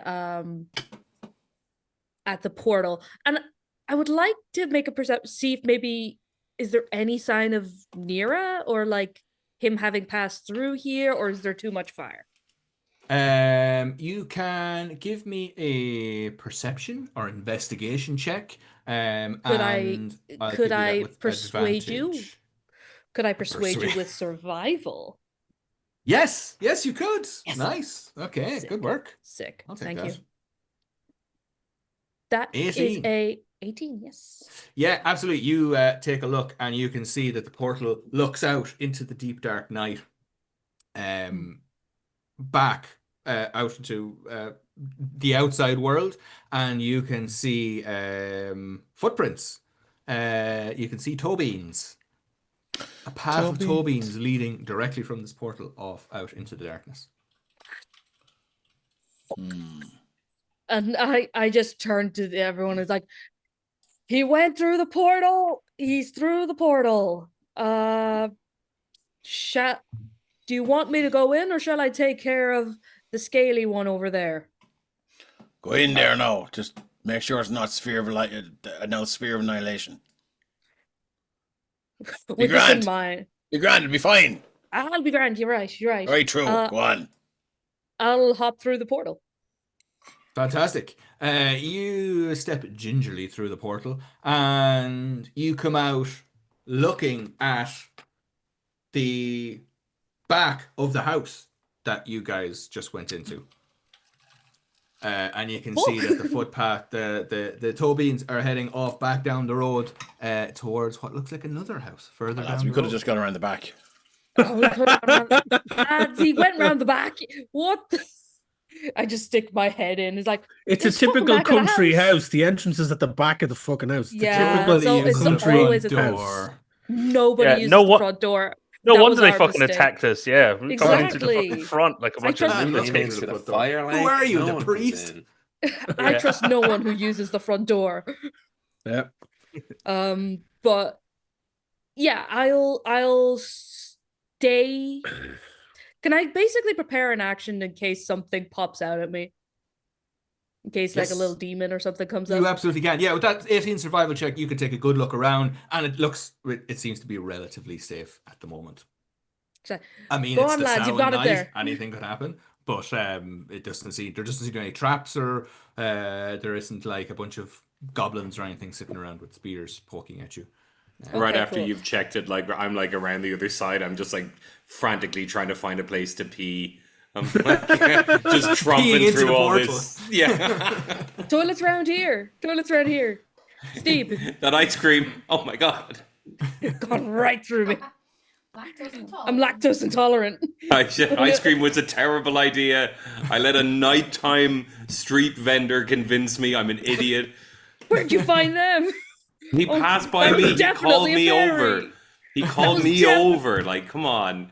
That was definitely a fairy. You The good can't ones have a leave queue. here now. It was a stall in the street called Cones of Cold. Yeah, there you go. Played a jaunty tune as it went by. Inspiration. Just imagine just wedged between all of these, like, you know, terrifying fey creatures, some old bestiary or codex about the fey, and then just like wedged in between a mighty dragon and then some, you know, a red cap that'll skin you. Just like the nighttime ice cream man. The most dangerous of all the fey creatures. Yeah. He'll give you ice cream and then you could never leave.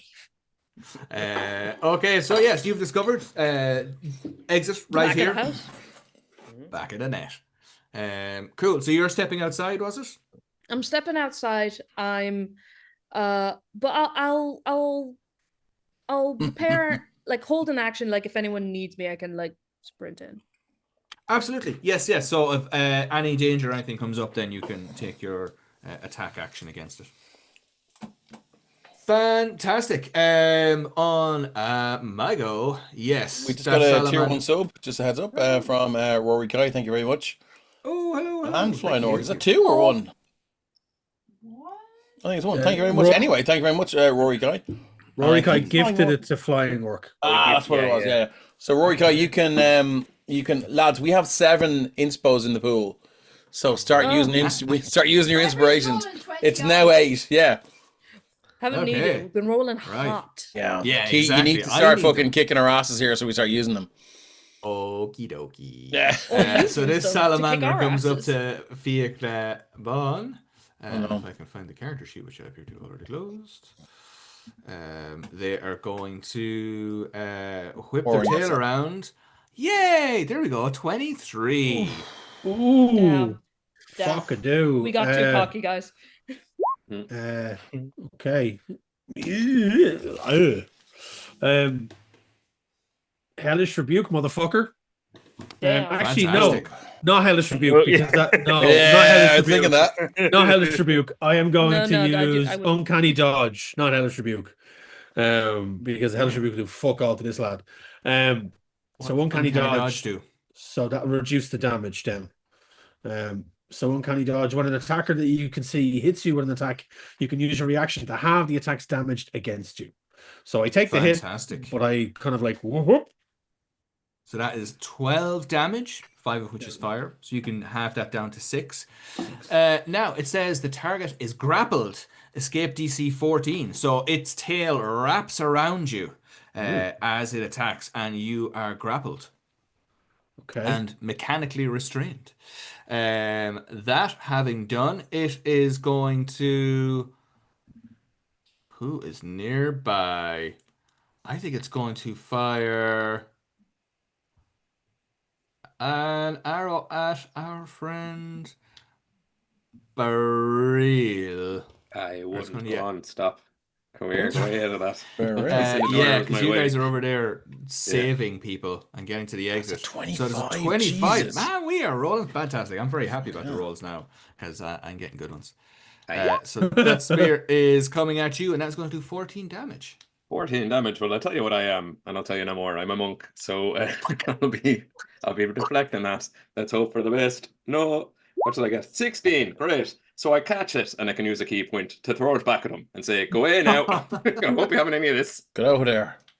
And that is a 25 to hit with his own arrow. Oh shit! Yes, that definitely hits. And that would be 9 damage to you then. Holy instead fuck. of me. Best of luck, lad.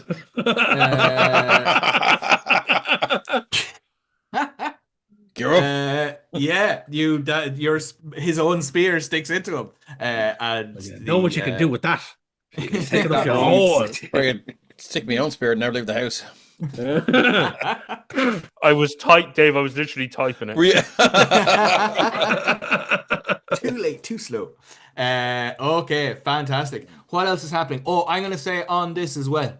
On this as well, I'm gonna say that this woman is going to make a break for up here, because she is terrified. Oh no, she sees. Well, I'll tell you what she's gonna do. She's screaming at her husband, who is over here, and he is going to say, "Head for the door. I'm gonna go out through this other door." And you're on your own. Yeah, see outside. He's going to head out through this. He's going to grab the dog, and himself and the dog are going to head outside after Quiva. And she is going to run across the bridge that has been created and start clambering up onto the side of the rocks over here, because she's not standing around waiting for you guys to rescue her. She sees an open door and she is heading for it. That's the last time they get nymphs to redecorate their fucking house, anyway. Yeah. Farglass. I see me old mucker there is in trouble.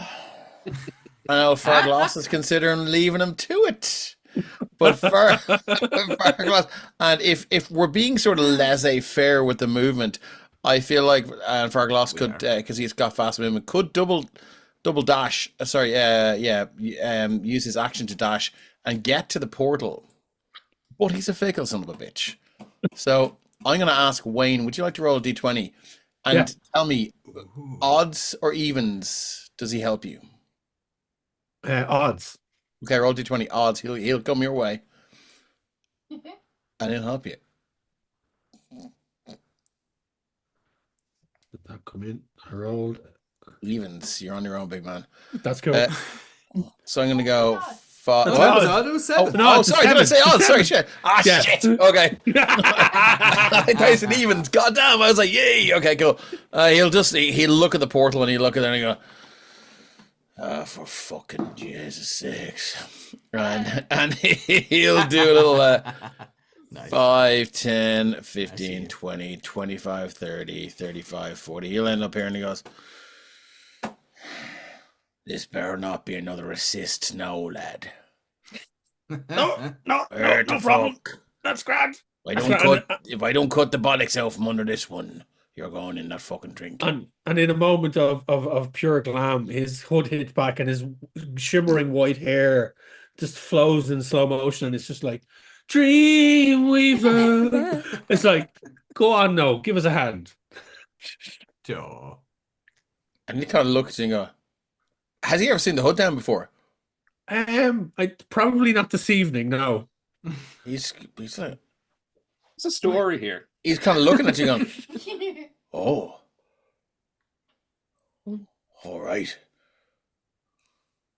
And he'll kind of he's gonna go he's gonna recklessly attack this thing again two where are we going? Let's go reckless attack 2 with the 200 battle axe, the monarch battle axe. Boop boop. Okay, so it's a 29 and a 24. 4. We're looking at 2, and I'm still raging, so that's to be +2. Do I still get the +1 for the slashing? Is that gone? Ben. Ben. Put the tea down. Put the tea down, lad. You get the +1. Okay, yeah, so that is 16 slashing and 10 radiant. 26 +2 is 28. 29 points of damage with the first one, and then we're looking at 11 and 24 +3 is another 27. So 29 + 27, whatever you have in yourself. I'm not doing those quick maths. No. Anybody? 56. 29 and 27. 56. 156. It's 156. It is 156. It had 31 hit points left, so it doesn't matter what it is. It did. And so it's he's still raging. It's also wrapped around vehicle as well. You can see, like, so he's still raging. So they're easy, these sort of bloody tears now that are just running down, and they're still they're dripping off his chin as it's just these overhead chops. There's nothing graceful. There's no tactics here. It's pure rage, aggression, and maybe tempered with something else now. He's never heard that song before. Dreamweaver. And he's like, soft focus. And he'll sort of just sort of with like a huge muscled lust, says Kermit. And with a huge muscled shoulder and rippling bicep, he'll just go, and pure anime style, all of the viscera and gore just flicks off the axe, and he'll go, we call that a team effort. Fiachna is kind of still wrapped in the tail of the thing on the ground, squirming to get out, and he just kind of gets out of it and just fixes himself, and then just boots the tail off into the lava, and then just kind of composes himself. And it's like, and Gloss looking away until you've composed yourself. Yeah, and then just kind of just puts the hood back up and just like gives the nod, and then kind of slaps you on the shoulder. Let's go, lad, and goes to move in general direction away from you. Love it. Lust is a bonus action, says Kermit. It's a free action. Well done, man. So I think I do not all I can do. Yeah. That's it. All of the enemies are dead. The people you are here to rescue have rescued themselves by running out of the door. You guys are fighting monsters, and you we are out of turn order. We are out of initiative. Woo. You guys are free to hang around, maybe to settle into the place, make it your own, get some nice fireproof furniture. Or get out here and get back on the trail to find Nera. Yeah, sure. Yes, get nearer to Nera. Straight up, the first thing that Fiachna does is check for any arcane material or kind of stuff that Cathbad would want him to find. He's looking for kind of old word treasure and kind of items and stuff like that in this space. Just looking around the ground around him, scanning the area. Fantastic. Roll me a... Yeah, roll me some sort of a check. Roll me an investigation. I'm gonna go, if you don't mind, can I go Arcana? Because I'm using my Arcane Sense to look for something that would be enchanted. You can indeed. Asher, go on then. Would you look at that? No. Holy Jesus. Yeah, you look around, and buried deep within, you can sense inside this big pile of crystal beside you, kind of sitting in the crystals are kind of like, they look quite naturally formed, but it looks as you get closer there's a little shelf or a little kind of a holding area, like almost a cup or not a disc, a little space, a plate almost carved into one of the stones, and you can find this kind of smoothly polished circular disc of volcanic obsidian. And it looks like there's an eye inside it. And you have just found the Ember Heart Amulet. Holy shit. It's also available on the Emerald Collective. It's an Emerald Collective Magic Item. Ben, remember that one. So I will... I remember it now because I went back through the files and I saw it next to the lava. Remember Heart. Good thing that I put them all in month and year dated folders. Good. So I'm gonna pocket that, and it goes straight into my satchel, and then I'm just beelining it out of the place. I'm gonna put that into our one shot. I think I also edited your axe, Dave. Is that the Monarch battle axe from Weapons of Legend? It is. It absolutely. You can have all of these fantastic things and maps. They can all be yours. Because I backed Weapon of Legends. Sorry, Weapons of Legends. I don't know how I didn't think of it before, but you said the Monarch battle. I was like, oh yeah. That sounds familiar. There you go. Cool. So yeah, you pick that up. You guys all get back out, and you get back on the road, following the trail to Nera. Nera, my god, today. Let's go. Yeah, no, I completely ignore the women and stuff, and I'm just like, she's got a dog and her husband. She'll be grand now. Where's the dog? She gathered the dog on her way out. Or the husband gathered the dog. No, the husband gathered the dog. They were just outside, and the three of them, or the two of them, have kind of gotten together now with the dog. Could I catch up and steal the dog? I'd punch him in the head before he gets it. Can I pet that dog? Sorry. Can I catch up and adopt the dog? There you go. Well, give me an animal handling check. Guy forcefully adopt for the husband or the wife. I know I'm only joking, but like he's super bummed that he didn't get to pet the dog or oh yes, you could definitely they're still standing outside. They haven't moved away or anything. Oh, he's going so straight over there. He's huge. He's like, can I get no lick off the dog there?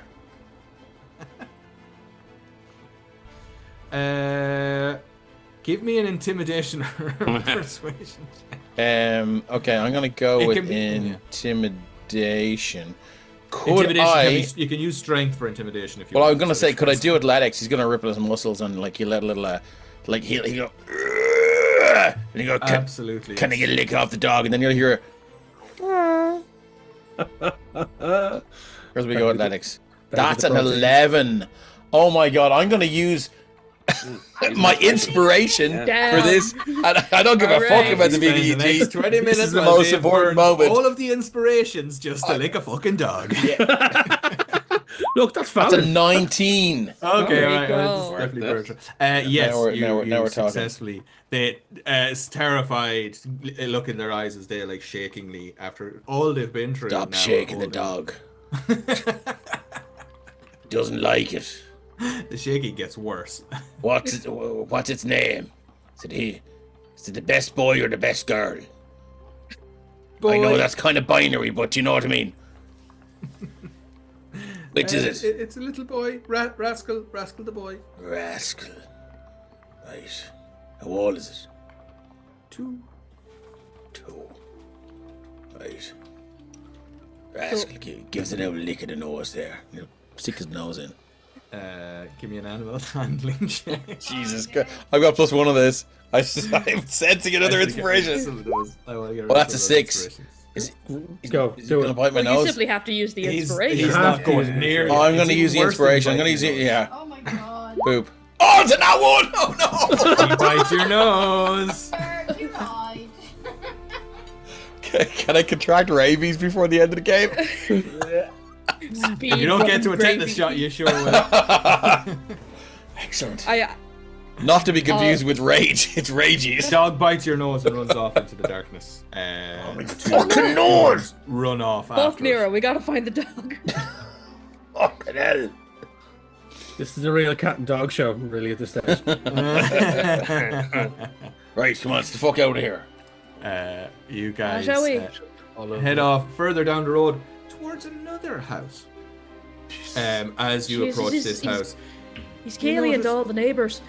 it's like he's going from house to house. As you approach the second house, you notice that there is They're all something a little feeding. unusual about this one. Similar to the first house, this is surrounded by a lake, but this is not a lake of fire. This is a lake of actual water. As you approach the house, the water stirs, and as it comes even closer into the view, the water bursts up into the air as a massive water-based serpent moves up. Gargantuan thing moves and starts to wrap itself around the house. What would you guys like to do? I push Steve forwards like, that looks like you're... Or you do that. Hell yeah. I mean, if I learned anything from Pokemon, it's that this is a water thing and I've got a lightning bolt. So I'd like to do like a I think was it Johnny Bravo did like a thrust, and I'd like to send a lightning bolt out from my crotch. It's a 17 dexterity. Fantastic. Let's get some music on. And I think we will go into turn order again. Are you guys happy to use the same turn order? Do you want to reroll? I would love to reroll. I don't mind. Okay. Yeah, I'll I did get a reroll it. 1 last time. Give the others. Yeah. You give the lads. Yeah. They go around. Okay. Beautiful. Woo, a Watch me 10. make a bollocks of this, lads. Wow, bollocks. Where's he gone? Here we go. We still have the inspiration. It can still be used. Well, it's an ability check, so you can use the inspiration. Yeah. I've got 12. It's 2 better. 2 louder. Yeah, if you don't mind, I'm going to use an inspiration because I got a nat 1. Which is Yeah, I garbage. saw that. Brutal. Look at fucking Ben Doherty with Much the nat better, but 20. anyway. Sweet baby, Jesus. Yeah. Holy moly. We'll borrow get. Oh, 11. What was that? 8 plus 6 is 14. 10, 11, 12. For some reason, it's not mine. Is not sending to the thing. I got an 8. So. Oh yeah, maybe because you're something to do with your token, something or other. Oh, it's an annoying thing. You have to click your token, and before you roll, it doesn't work. Oh really? Okay. I always forget to do it. Yeah. Well, I think I just have to roll again. So if that's the case, yeah. I mean, if you have to, you know. No. Tough times. No. I got an 8. So no. It was other people didn't get in. I used an inspiration. I got an 8. I don't think it makes a difference though. If I'm down the end, I'm in the end. 8 was it? Yeah. Grand. And who else did we have? 7 for me, but I guess I'm doing the first bit too, so I'll jump back after that. Yeah, exactly. You're way in the back. It takes me a while to shove you forward. I like thrust backwards, and I'm I kind of moonwalk, but I'm not moving my legs right back between all of you. I'm at the front of a real badass looking V, but then I slide back like the 8 ball. Like a DeLorean in reverse. Hell yeah. Bravery! I shout. You looking for me? Yeah, 11. Sorry. I didn't. Beautiful. So we'll start off with, I think, in the opening round. Oh, let's get away from this. We don't need to be on this. We're back in the old remains to tell this story, this chapter of the story. Okay, so you are Steve. Did you tell us you were doing? Lightning bolt. So they need to make a dexterity 17 check. Dex 17. Okay, dokie. I think it's moved us back to the old turn order. There's only 4 of us in it. Yeah, I just noticed. Oh, because we went to a new map. Yeah, I think. So it's turn order. Well, I guess we roll again. Because we don't have because the tokens on the map. I think it has people that would just manually put in. Holy moly!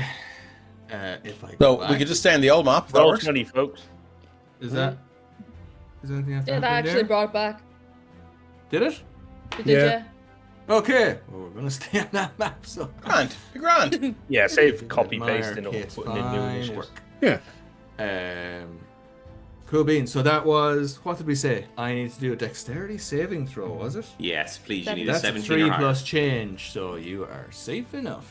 8d6 lightning. I've got that ready to go. Nice. 8d6 lightning. Over very, here. very frightening. 24. I'm going to imagine that. Oh, it's the roll. Is there any chance this water guy's weak against lightning stuff like Pokemon taught me? It is not. Okay. Unfortunately. So, sorry, tell me what that was again, the damage? I said it, that was 24. 24. Fantastic. You do 24 damage to this thing. It shudders. Now this thing is huge, and the lightning blasts against it and crackles up and down its leg, or up and down its side, as it is a massive, snaky-looking, dragon-y kind of a thing. And you can just see the ripples and the scales and the muscles underneath as it continues to move and attempt to constrict its way around this house. Okay, back to the top of the turn order is Oren. Oren is going to, since he's to do what Beryl did in the last one, and he's going to do his bit to make sure people can get into the fray. Because I presume there is water all surrounding the house. So there is. The house is kind of out. There's a big lake around the house. It doesn't look like this is Irish storytelling, so this is not the most scientifically accurate thing. But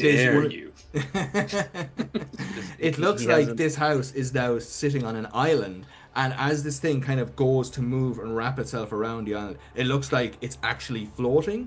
And this thing, once it grabs a hold of it, it's looking to maybe drag it under the waves. But it's a pretty big lake, and it's a massive, massive creature. Yeah. Oren is gonna. I will use my.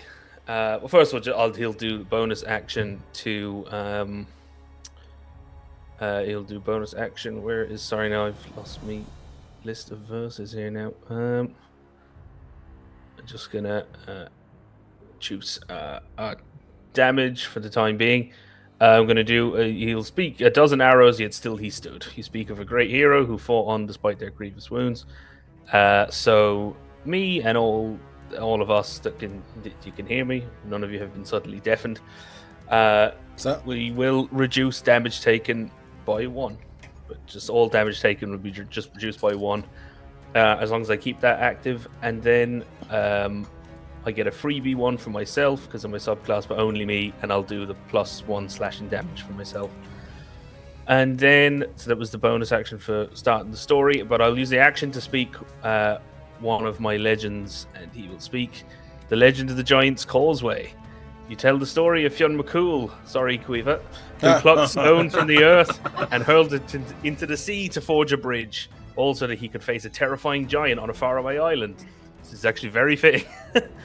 As an action, you can cast Wall of Stone to create a wall or bridge. The number of 10 by 10 foot panels you create is equal to twice your proficiency bonus. In this case, that'd be 8 instead of the usual 10. So that's 8. So it's slightly less powerful Wall of Stone. So 8 10 by 10 foot panels to just sort of build a bridge out to the house. Nice. If there's enough in that to just build a platform that we can stand on to fight this thing in melee. Fantastic. That is eerily specific to this actual encounter. So I'm going to give you 8 10 by 10, did you say? Yeah, Wall of Stone, I think it's 10 by 10 foot panels, but beautiful. Well, I visualize these as 10 by less. 10 foot. If you're talking about the Giant's Causeway, there have to be these the pieces of stone slam up out of the water. If there's 8 of them, I'm going to say that like 2 of them would get you out to the house, and I'm going to say that you can actually use. I want to get a roll to see what you can do out of these.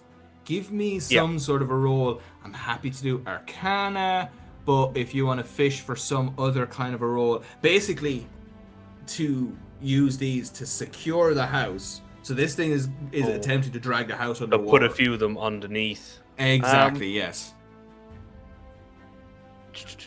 So sort of like kind of like the equivalent of making like a spellcasting ability check to see how well you do your magic kind of thing. Yeah, so it's definitely going to happen, but I just want to see. Yeah. Like you're definitely casting your spell. Arcana. Do you know what? No, I don't want to put this on a risk because it says 8 10 by 10, so that's absolutely I try plenty, so survival just to see kind of like if natural formations, how would it best kind of? But you know what? Okay, I like that. Maybe yes, nature. to see how accurately you can fire these things up. We'll do nature. I don't have any bonus or anything, but just to see if it. 16. 16. That is enough to secure the house. And carve you guys a platform to get out to the house. Absolutely, for sure. How long it'll last, I can't tell you. That's everything for me. I suppose. Well, he'll move up into. He'll move as close as he can with his movement towards the Olafist. Fantastic. So I want everybody to give me a.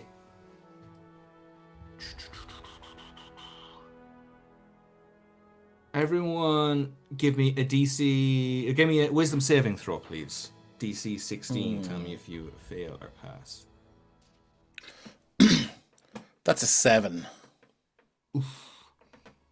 And I'm not going to use. an inspo for this. Also a fail. Maybe I should, but no, I'm not going to use the inspo, and I don't have a boon, so I will. 12. So as this thing is writhing around, so at this stage it has managed to get itself wrapped, curled once, twice around the house, and it raises up its head, long, thin, pointed head, opens up, and its the teeth are exposed, as it screams out loud, as it tries to pull the house down and finds that the house has been wedged in place. It casts its terrifying presence. Everybody that fails gets 11 psychic damage and is frightened for the Sorry, so that's 11 sidekick damage. So my sidekick takes 11 points of damage. Your sidekick takes. Excellent, cool. I'm in. That's all right. Yeah. Somewhere off in the distance, Rascal goes. Yeah. Unfortunately, that's 5 times his hit points. So he's It's one of the lads. 11. You say 11. Okay, cool. And then it is going to. I'm into double digits now. Kind of sad. From your triple digits. Yeah. Tough times. Okay, that's 11. I'm gonna have to make. Thankfully, I've advantage on this. I have to make a con save just for the concentration on Wall of Stone. Oh, that is a 9. I'm gonna use that inspiration, Kate. If you can mark that off for me, because I want to redo that, because otherwise we're all going into the lake. That is a 17. Beautiful. That maintains. It cannot do its other attacks because you guys are not close enough to it, because it is right around the house and you guys are still on the shore. Well, is Oren close enough to it? Yeah, Oren might be in its, because he moved, 30 odd feet towards it. Oh, well then. It is going to. Does 25 hit Oren? No. It does. See, I can use Beyond the Woods creatures as well. Nice. Thanks, Emmett, for the Olafished. It is a terrifying creature. To witness his carnage that he wrought. That's why he didn't come on tonight, because he knew. As this thing screams out loud and its tail uncoils and smashes down onto the rocks, hitting you, and it is. You are knocked prone as it does 23 bludgeoning damage to you. So what's that? Half of that is 11. All right, so. Okay, thankfully, maintain concentration. And that is the end of its go. It is screaming, roaring, and smashing around. Next up, Fireglass. Oh yeah. So you're on the edge of the water. You can see the house. This thing is trying to drag the house under the water. What would you like to do? House always wins in my experience, but I think what's going to happen here is this feeling like a final battle vibes, or give me a perception check. Well, that's just saying, yeah. Excellent. I'm gonna fuck this up. +5. That's I'm gonna 17. kill Nera myself, actually. This thing is extremely powerful. Okay, cool. So now listen, all right. So you guys, you can hear with your perception check that there is someone in the house. You can assume that a similar situation is taking place as to the last place you guys went. And honestly, you guys need to. Well, you need to do whatever you guys want to do, but this doesn't necessarily. Even though Fireglass is a combat-focused kind of a chap, this might not necessarily be. I'm sorry, man. This is going to add to the fucking the big thick book of legends that of things I've killed. Yeah. So it is. I don't give a fuck. Nera is off the fucking the to-do list now. This thing is on my to-do list. Gloss's legendary book of thickness. Okay, well, it's his glossary, isn't it? You're welcome. I'm here all weekend. Sidekick is getting a lot of damage.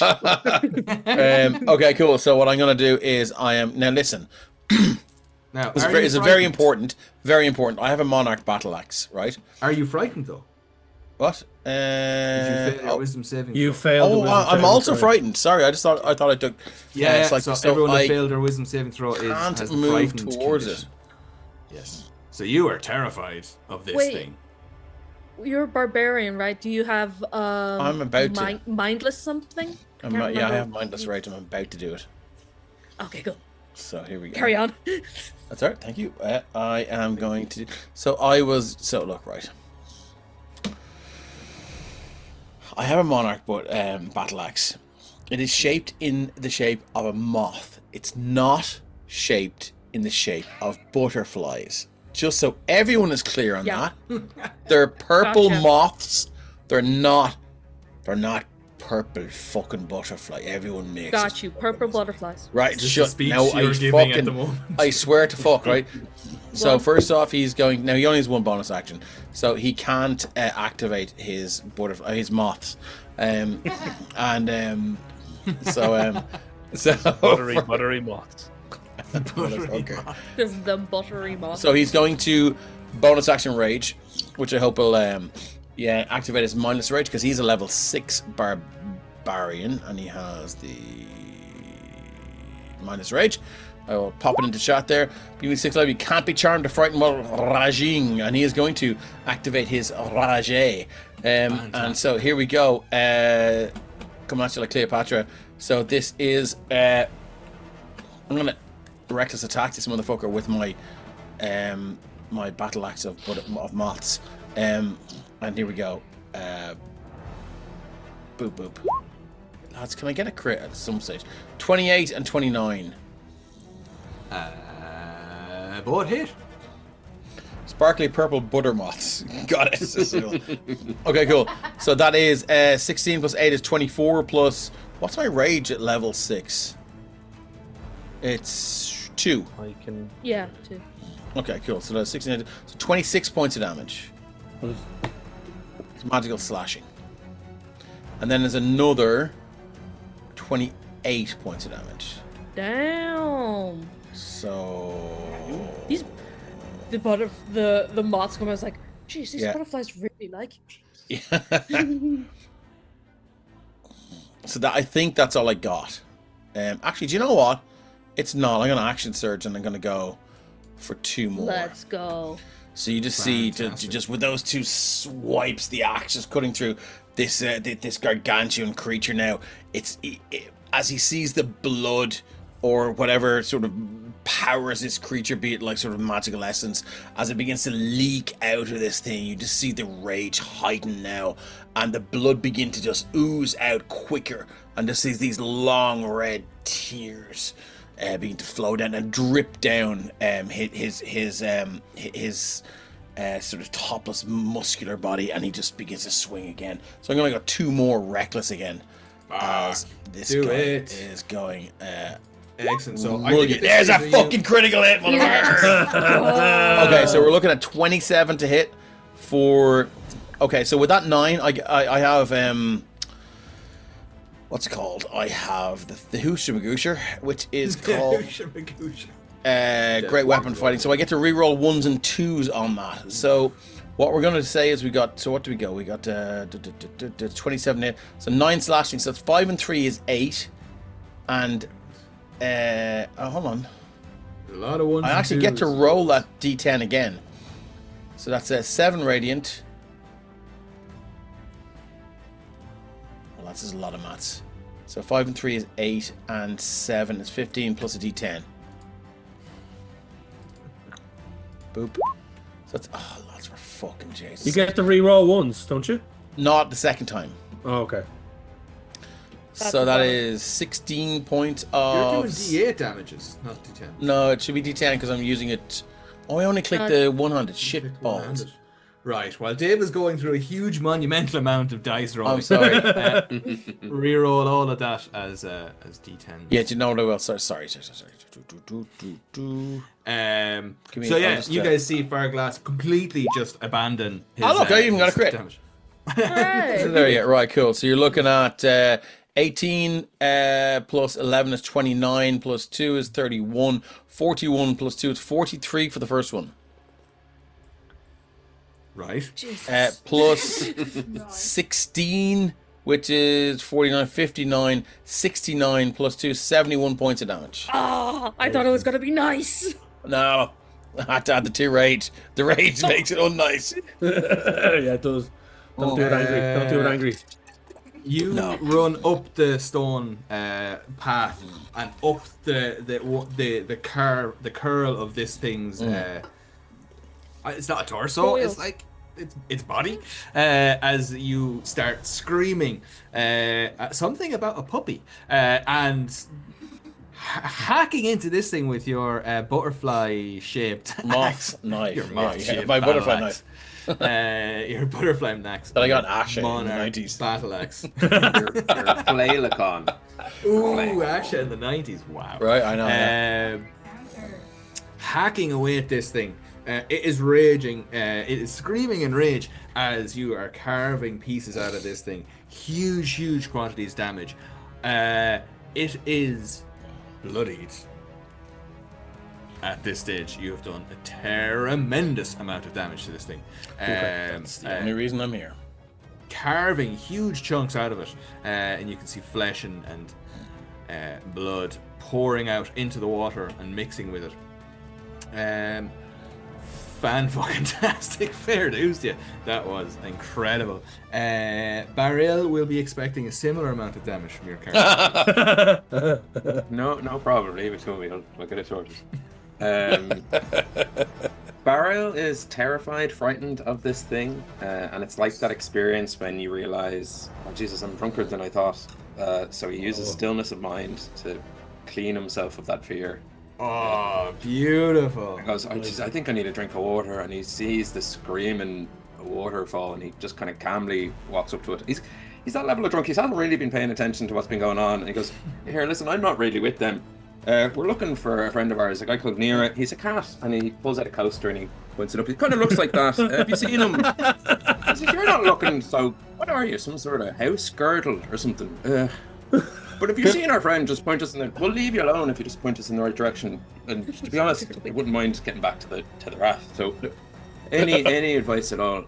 We're not usually from around here, as this thing is screaming water in its face. But he's trying to just be like, give us a hint. I feel like it's more of a Puchine stillness of mind. A hot stillness of mind, for sure. Beautiful. Fantastic. Give me... What kind of... Is this a persuasion check?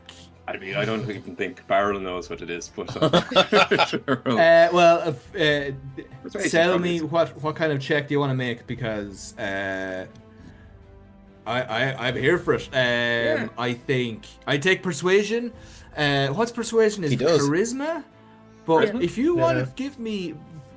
Is there another ability you can use, a skill check or something? Because as you saw earlier on, you can, instead of using charisma for persuasion earlier on, we were allowed to use strength because Fireglass was using his big strong muscles. So if you're using somehow drunken persuasion, is your proficiency on top of...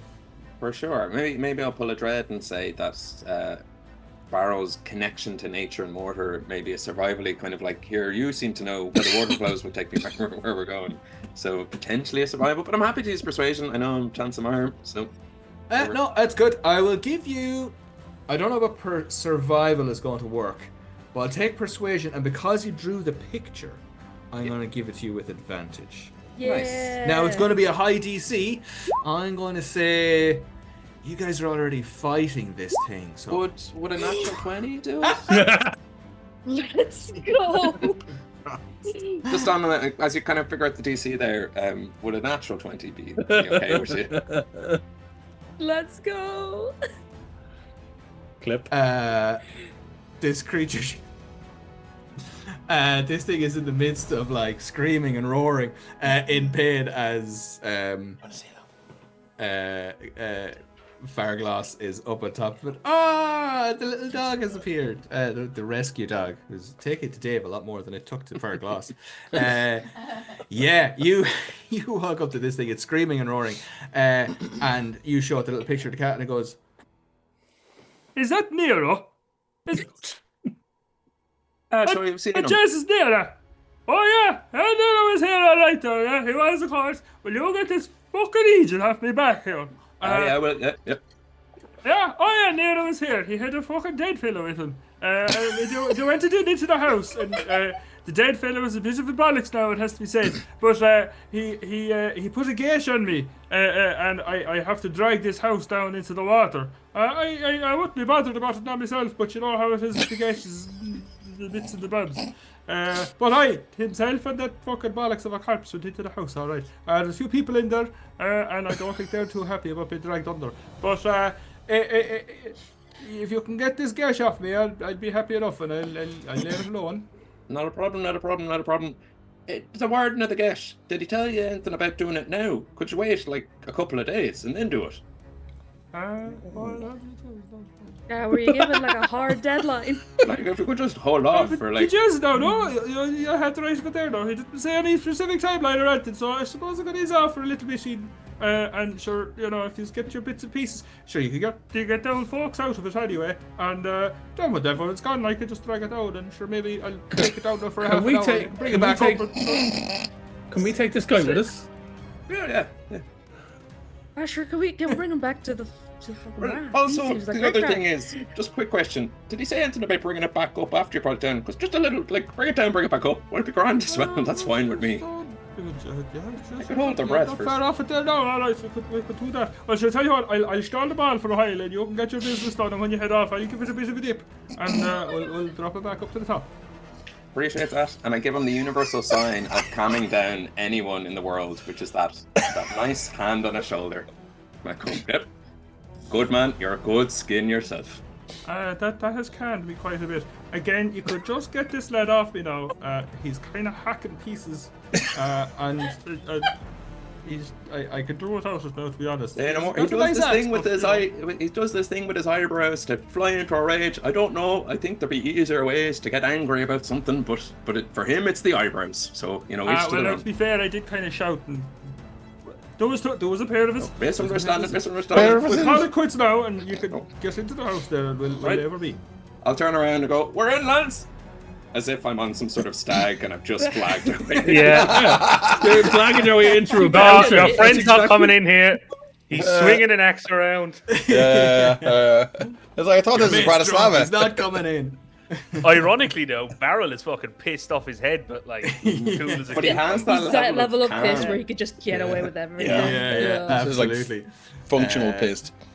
So I think we're back out of turn order now, thanks to that fucking natural 20. Natural 20. Wow. Fantastic. Fortunately, I'm still in the range. Did we get your name, sir? You can take it out on me. Don't worry. Just fist of fury whenever you want. I'm built for it. Okay, well, at the end of Barrel's turn, this thing is going to like loosen its coils and start to move back. But again, yeah, we are still in turn order. So is the house underwater? Like for the people to be rescued, do we need to like go in there and pull them out? No, because of some other fucking shenanigan bullshit that Ben, that's not like you, Keith. Or Oren, I know that Oren did earlier on. There are now stone pillars similar to those at just holding them up. Moitura. Giant's Causeway, and holding up, propping up basically the house, and have created a little walkway to the house for you guys. So I think I just walked over very calmly, like, "Oh Jesus, turned out very well altogether, didn't it?" And at this stage now, the Olafist is back up and he's shouting at on Far. Will you fucking leave us alone? To Farglass. Well, let's all go in the house. Let's get on it. Yeah, let's do it. Yeah, the rest of you guys can head in the kick house. off now again. Get him inside. I'm just gonna like pat Glass on the shoulder, just like, it's all right. I know you wanted it in your heart, but we don't be having time for that tonight. Is there another portal in here? I just want to see. Well, okay, yeah, no. You guys are gone inside. How is Farglass reacting to this? Is anybody doing anything? He's still in his range. Yeah, no, I'm holding his shoulder. I'm just like patting him, like that's all right, pal. A cursory there is not going to work. I know. I'm like holding. I'm like, you know, like the friend who's like. He's not asking you to hold him back. He's asking you to not hold him back. Like holding your hair back when you're vomiting, and it's like it's. It's been a while since that happened for me, anyway. Okay.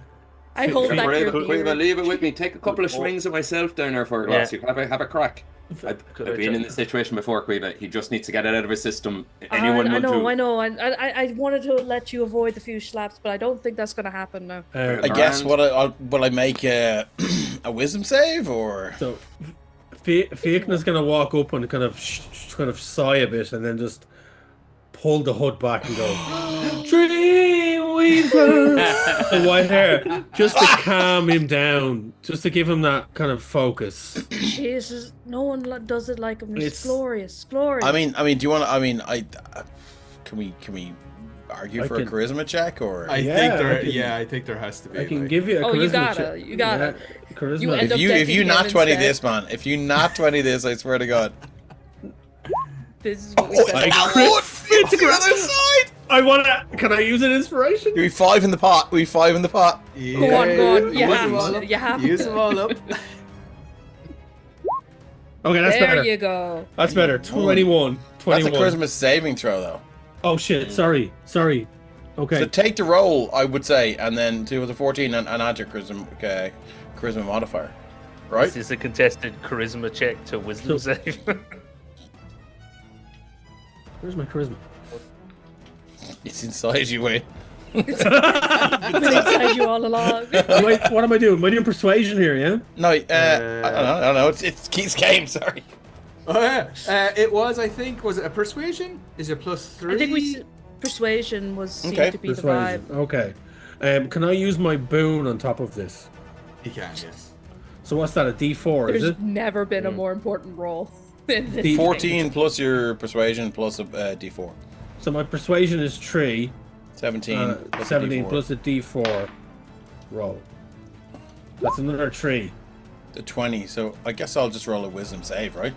Yeah. Yeah. Oh, on the other side, it's a 22. Well, that's a 4.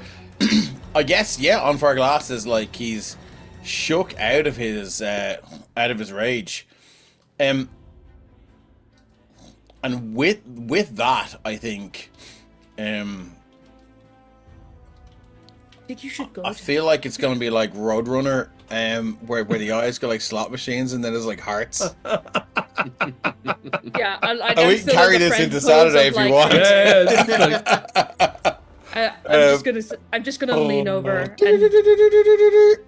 I'm gonna lean over to on Fargalas and just go to him. Go to him. Don't tell me what to do. I would never. But I'm gonna go to him. Good. I think Come you on, should. come on. I think we need to go inside. Walk over. What are we doing? We're going inside. When's your birthday? I don't forget a birthday. My birthday's in January. Right. So a couple of months away. Do you like flowers? Do you like caltrops? Caltrops would be good. I like caltrops. I know a guy. Well, let's talk. I can get you a bucket of caltrops. Amazing. And as we're talking about caltrops, I'm gonna just steer them into the building. Barrow's like, I think we did a good thing here. I'm so happy to see Farglass happy. You know. If the portal is in there, I'm already like pissing through the portal like a urinal, and I shout back to everyone else walking in doing their other thing, and I'm like, it works. Huge. There are 3 halflings that are sitting at the around the portal with like terrified looks on their faces. Their glee at seeing you guys has turned to horror as you start to piss through the portal. Sorry, lads. Sorry, we've had a few, Samhain and all that. Are you doing all right now?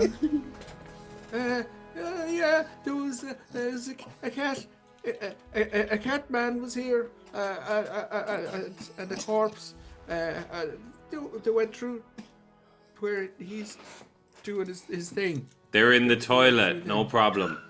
Well, if you think a catman and a corpse is weird, there's a fucking Olafest hanging around outside your house. Yeah, so you should get out of this house. Your night is not going to be ending well. So your night is ruined, lads. I'd wrap it up and go off to the Wrath. I'd maybe go join the king and the party and stuff. Just get out. Right. Yeah, the safe for there for you. Go to the rafter party and you'll be fine. So. They do not need to be told twice. They gather themselves up in the belongings. they shoot out the front door. Cool. Right, yeah, Steve? so you guys You're follow pissing out the Steve's. portal there. Do you see any tracks? It smells like piss out here. It's Jeez, I wonder why. I walked through. I'm in. All right, I'll follow. Fantastic. And we find ourselves back, moving towards the third and final house of our This adventure. man is fucking Kalian and all over the fucking county, lads. He is flat out. You guys walk up to this third house, and it is familiar to some of you guys, as it is an inn. Not an inn of ill repute, just an inn of good old crack. Nice. And you head up to the front door and walk through. And inside you find a gathering of what can only be described as corpses. Oh! No. As this entire place is filled. Armchairs, It's pretty dead in here, isn't tables, the whole shooting match. As one, they turn and look directly at you guys as you walk through. And I'm going to bring us on to give me 1 second now. Corpses. I don't know. Let's go on to another of Kate's wonderful maps. Yeah. What is a collective noun of corpses? I'd call it a morgue, really, wouldn't it? Morgue of corpses. yeah. More Yeah. pretty good. Corpses. You guys enter this house, and as one, they all yard turn of to look at you guys. corpses. Keith, that's too Jeez. many corpses. That's too Too many. many. I'm not the one who put 100% all of that's these way seats too many. in the house. Somebody else put a certain number of seats. Yeah, in the but house. you're the I one that realised filled it. the seats. You didn't have to fill all. This doesn't This have place to be is a full, packed lads. place. We'd only be standing. That's it off. Yeah. Standing room only, lads. Standing. I mean, the way it just looks like fibbers at this stage. Absolutely. 3 a.m. before the lights come on. Yeah. Yeah. Corpse behind the bar looks up at you Of course. and scowls. What are you guys going to do? I'm just. Oh, I'm lads. just gonna shout, Nera! Nera! Get your fucking ass down here! There is no sign of Nera, but the corpse of the bar goes, that bollocks was just here. With a fucking other corpse. We've been hearing that a lot. Yeah, we have been hearing that a lot. Where did he go? Well, we gave him a drink, and he drank it. We gave him a second drink, and he drank it. Right. And we gave him a third drink, and he spat it out, and fucking killed us all. Oh. Holy shit. And he He left. needs to, that sounds like that lad needs to calm down. That's coming from me. He's a Were you terrible- all alive until like a minute ago? We were alive until that lad spat in our faces and killed us all. Oh, it was like How the did he kill spit yous? that killed you? It appears to have been. Was it like a, or is it like a, Like a spit Yeah, take. like what? like a What kind of? Or like a. If I was to describe it, I would say he took a sip from the glass, put the glass down, lifted his head back, and a torrent of poison, toxic fumes came out, sprayed the whole place. You can see it. And as he points it out, the walls, there's like something terrible scattering almost every surface and pouring down the walls. What's it like to be dead? Did you guys just like all die? Are you just gonna get to hang out here? Are you what? Do you still have to use the to be jacks? honest, we thought this was going to be a little more quiet than this. Kind of Right, feel like we you're thought- undead instead of dead now. That's You get all something. zombies. Can you still drink? We have been having a few drinks since then, yes. Does it go That's right all through right, you? isn't I'd it? say so. You need to settle yourself a wee bit after that. A shot like You that, guys yeah. would probably know that because it's Samhain and the gateways to the other world are open, the spirits are staying in the land, so things that are dying sometimes are not. So they're just returning to the temporarily other world. preserved. Right. But So we these know are they're all gonna be dead, gone. but they seem to be animated for Right. a while. It doesn't seem to I slow see. down. As you look around, everyone kind of like mutters and goes back to what they were doing, and they essentially seem to be just sitting around and drinking and having the crack. Where did you send Nera? Like, what direction did they go in? We Well, you can't went stay through from the that pint, gate lads, as there, much as you and ask. He What points gate? over to the fireplace, which is turned into another little kind of. I'm gonna straight through it. Straight through it. I'm going straight sprinting. I swear to God, Nera is going to fucking die I've just tonight. ordered pints of Okay, I'll catch up. Get them in takeaway cups. Yeah. Walk me down. I'll be walk right me down. behind you. If Nera's not dead to pop already, I'm into the- killing myself. Just before popping the head in, before going into the portal, just the head pops back out of the portal again.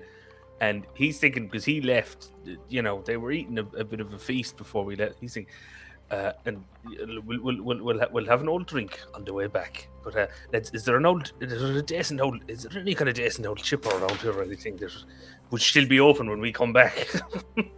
Jeez, I wouldn't mind a chipper now. Are you asking the corpses about the chipper? Yeah, well, this is their local, like that. I'm very quietly under my breath to the group when I go, you guys do realize we're asking the undead for food and drink. If you've never heard, never accept a meal from I do know that I'm not accepting it from them. Oh, it's more. I think he's more asking to see like what their TripAdvisor username is, so they can just figure out if this place is decent.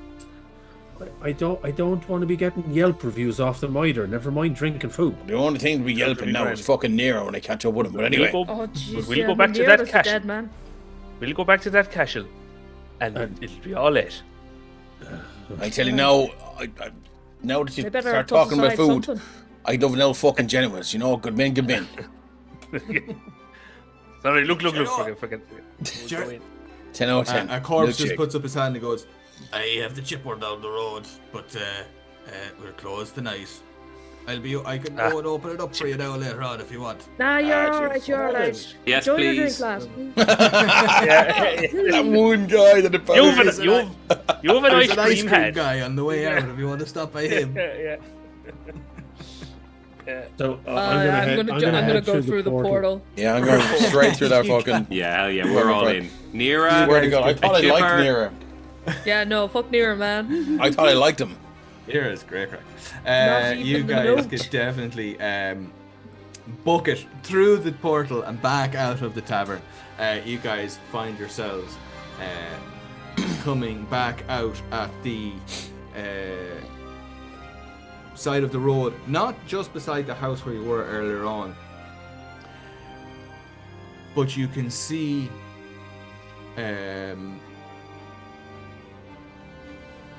silhouetted kind of against the moon. The moon is out tonight, so it's bright enough, and you can see silhouetted against the moon. You can see a gallows with 3 ropes hanging from it, and there are 3 corpses hanging from the gallows. Is this the original tree?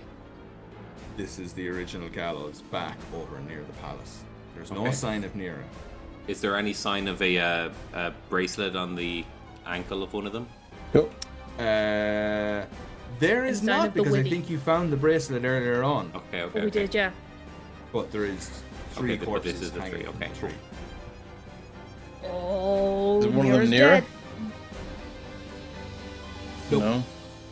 I shout out, Nera. Real shame that. Nera. Question. Yeah. When did these lads die? Give me a history check. Because if it was any time in the last 24 hours, we've just come from an inn where the dead don't go on, so we could have a conversation with these 3. Figure out what's You going had on. been here earlier on, and the first 2 corpses didn't say or do anything.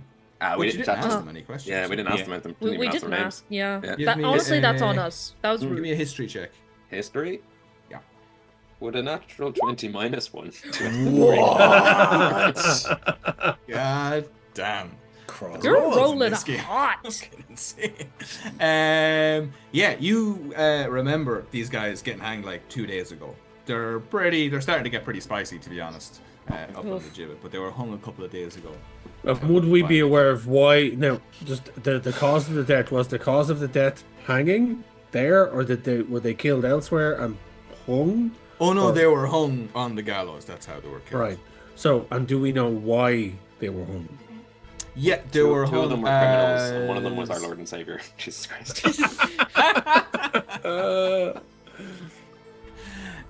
Yeah, they were hung as They were hung because they were... You don't know exactly what happened, but you know that they were working over at the king and queen's cattle, where the Rathnadar, where the bulls are kept, and there was some sort of shenanigans going on. It is... You actually were specifically not told why they were hung, if that makes sense. Normally it would be kind of broadcast or for this, that, or the other, but they were hung as traitors, but the specifics of what they did was not revealed to you guys. Jeez. We know a couple of days ago, so they're not. You're not expecting them to return at any stage. No. Any toe beans leading back towards the Great Hall that we came from? Yeah, give me some sort of a check. You sure you want me in a roll? I mean, I think you guys have been following the toe beans all night. I think it's easy enough to say they are heading not back towards the Royal Palace, but heading back towards Oinagat. Let's get on it. Should have just gone straight to Oinagat. Now, you do know that the first time you guys came around here, that row of toe beans weren't there. Okay. So you are have there your two understanding you sets? followed Nera around. or are there 2 sets or 1 set? One set. One set. Because you were being carried through your hard times. Got it. Yeah. Yeah. No, because some people walk in single file. Of course. All right. Yeah, so you guys heading towards Oinagat? Keep good. Cats, let's do it. Yeah. Let's do it. Let's. Fantastic. You guys get to Oinagat, and you follow them around to kind of like the side entrance. So there's Oinagat, as we know it now at the moment, is merely a little small kind of almost a hole in the ground, a tiny little hole in the ditch. Oinagat in its prime was a large portal, almost kind of like Jurassic Park size kind of gateway. Holy shit. But there was always the side gate that Nera would use. It is open now during Samhain, but the side gate is kind of always open. That's how Nera and the Koch get in and out. So you go around there, and you guys find Nera flat out on the ground, unconscious. Okay, I feel a little bit... I'm just gonna, like, smack him real hard. Hold on, I've got my Wake axe. up. I can do it for you. Wake up, you wee bastard! Nera sits up, shouting, "Oh my god! I got to get to the king. They're coming. He just told you to fuck off, lad. No, it's bigger than that. King's had enough of your shite now for one night, lad. Do you know what you should do? You should go off back to the place you came, that old fucking pub, go to Chipper, they're fucking, like, they're going to open it for you, and then have a old fucking battered sausage. Oh Jesus, the pub. Oh my god. You are not going to believe what fucking happened. I'm not, you're right. What the fuck are you guys doing out here? We're looking for you, Aegis. How long have I been gone? Don't What? say it's been a year. No way. What? A year? No. It's A year? been, Is No, the palace it's still been- there? It's been a few hours. In a few hours. Yeah, a few Okay. hours. Okay. No. I think we're okay. I don't. No, we're not No, okay. we've got to We get are back to the not king. friends. Why do we have to get back to the king? He hates your fucking guts right now. No, well, this is more Well- important. I wouldn't say he hates his guts. He did send us after him. So if he hates his guts, he also must hate our guts. Because in No, you no, know, I- it- no, no, I was under the impression not. he were kind sent of- us off to bring that little fucker back, so he kicked the bollocks out of him. well, let's go see that happening. Let's bring him back. Right, I'm in a front row seat for that. Well, Please. no. Yeah. You know, what are you on about? So Spit it Nera out, sits up, clearly quite distressed, and proceeds to tell you guys a story.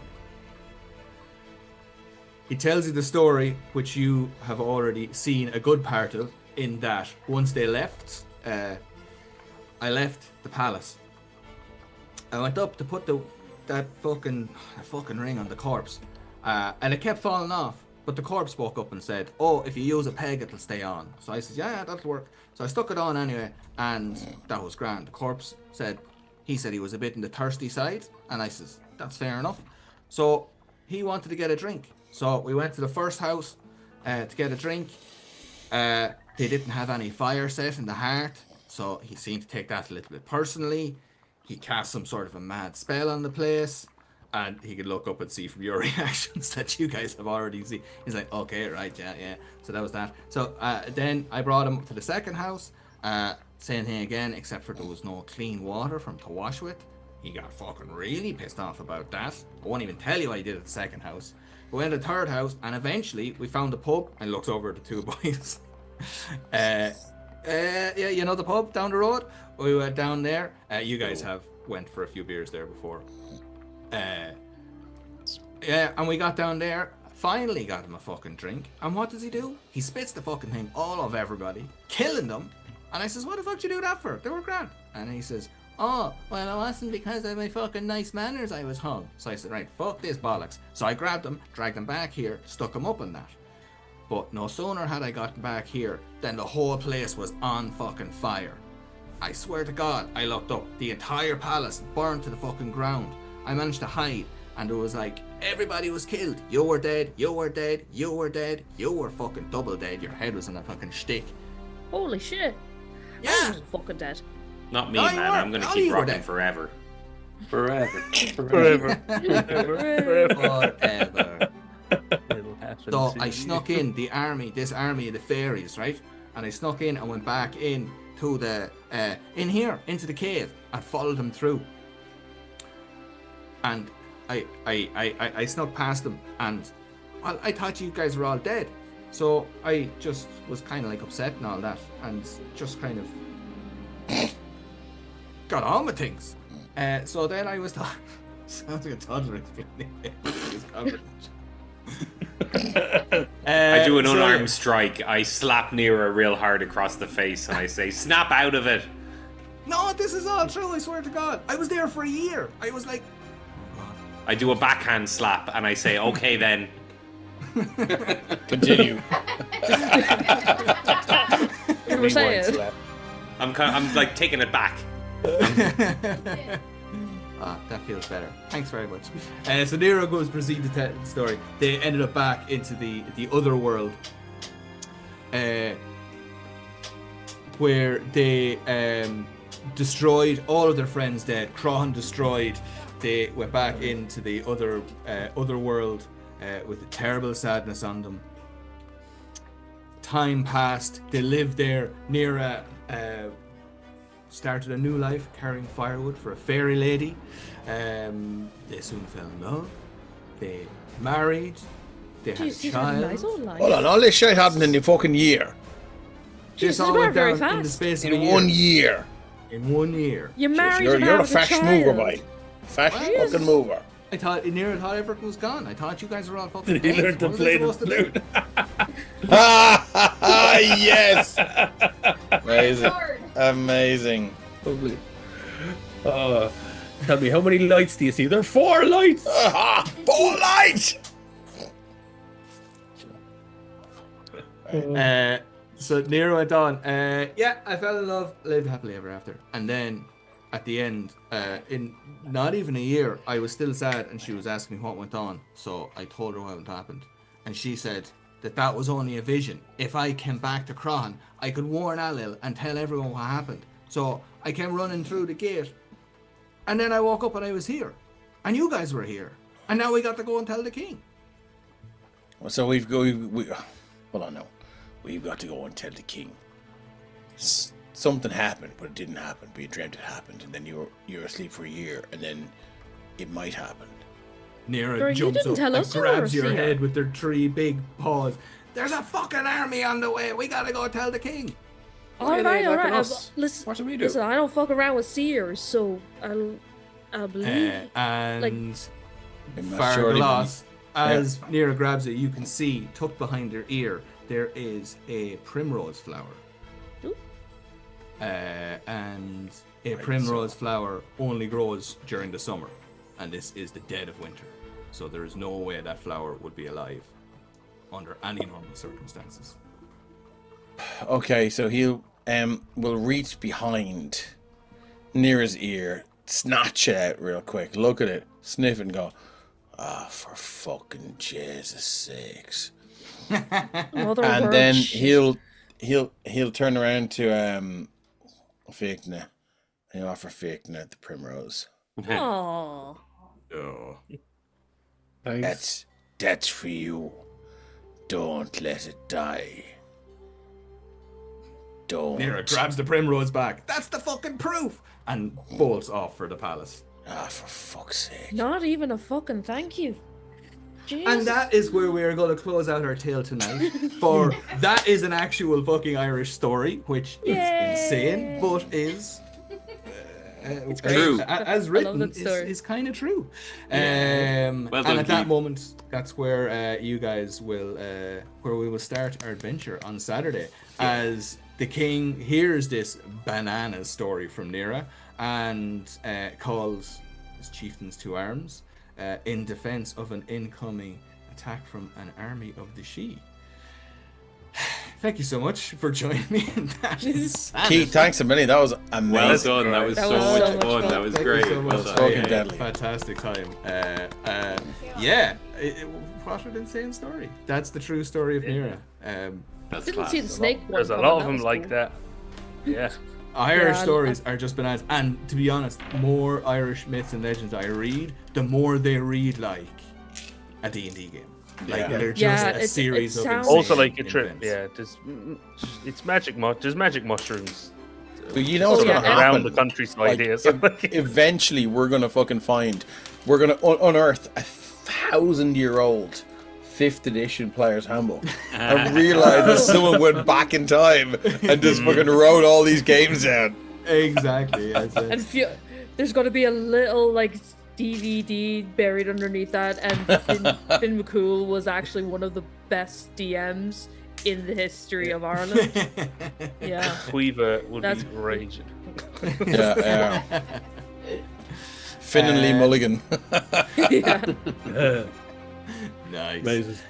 So thank you so much to all my amazing players Thank you. Thank for taking us through that, helping us to tell that story, because I do genuinely believe that a D&D story or a D&D game is not written until after the game is over, when all of the players have helped make the stories happen.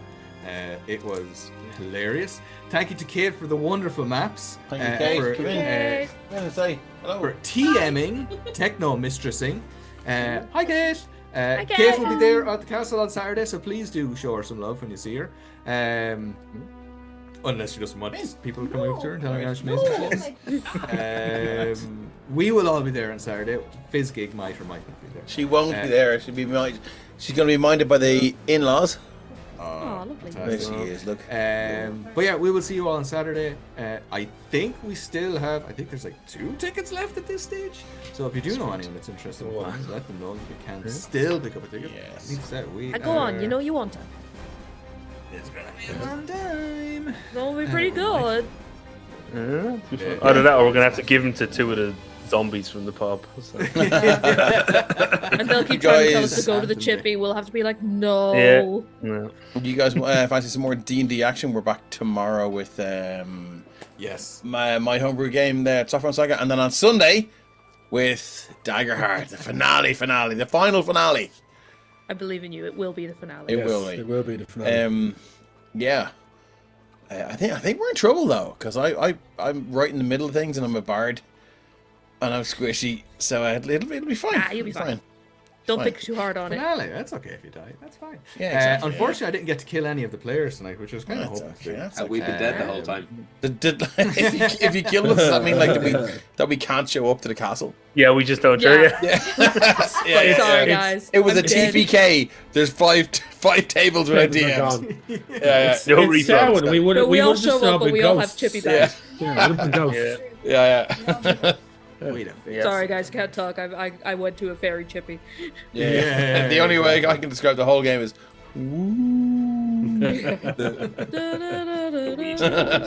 Bro, for Jim, but- Nish? What do you think it's gonna every say? table has a Ouija board on it. That's how we communicate. Yeah. Oh, that would be cool. So anyway, Cool. thank you very much, folks. I would let Thank you. everybody go to bed so they can be all well rested in time for Saturday. We will see you all there. Please follow everybody here. Yes, come and see follow us me. again. Come and see us at Or don't. AdventureCon. Come and see us in the castle. See us here and at all the various places. We love you very, very much. Thank you. Bye, everyone. You Bye keep- now. Thank you. Go away. Bye. Bye.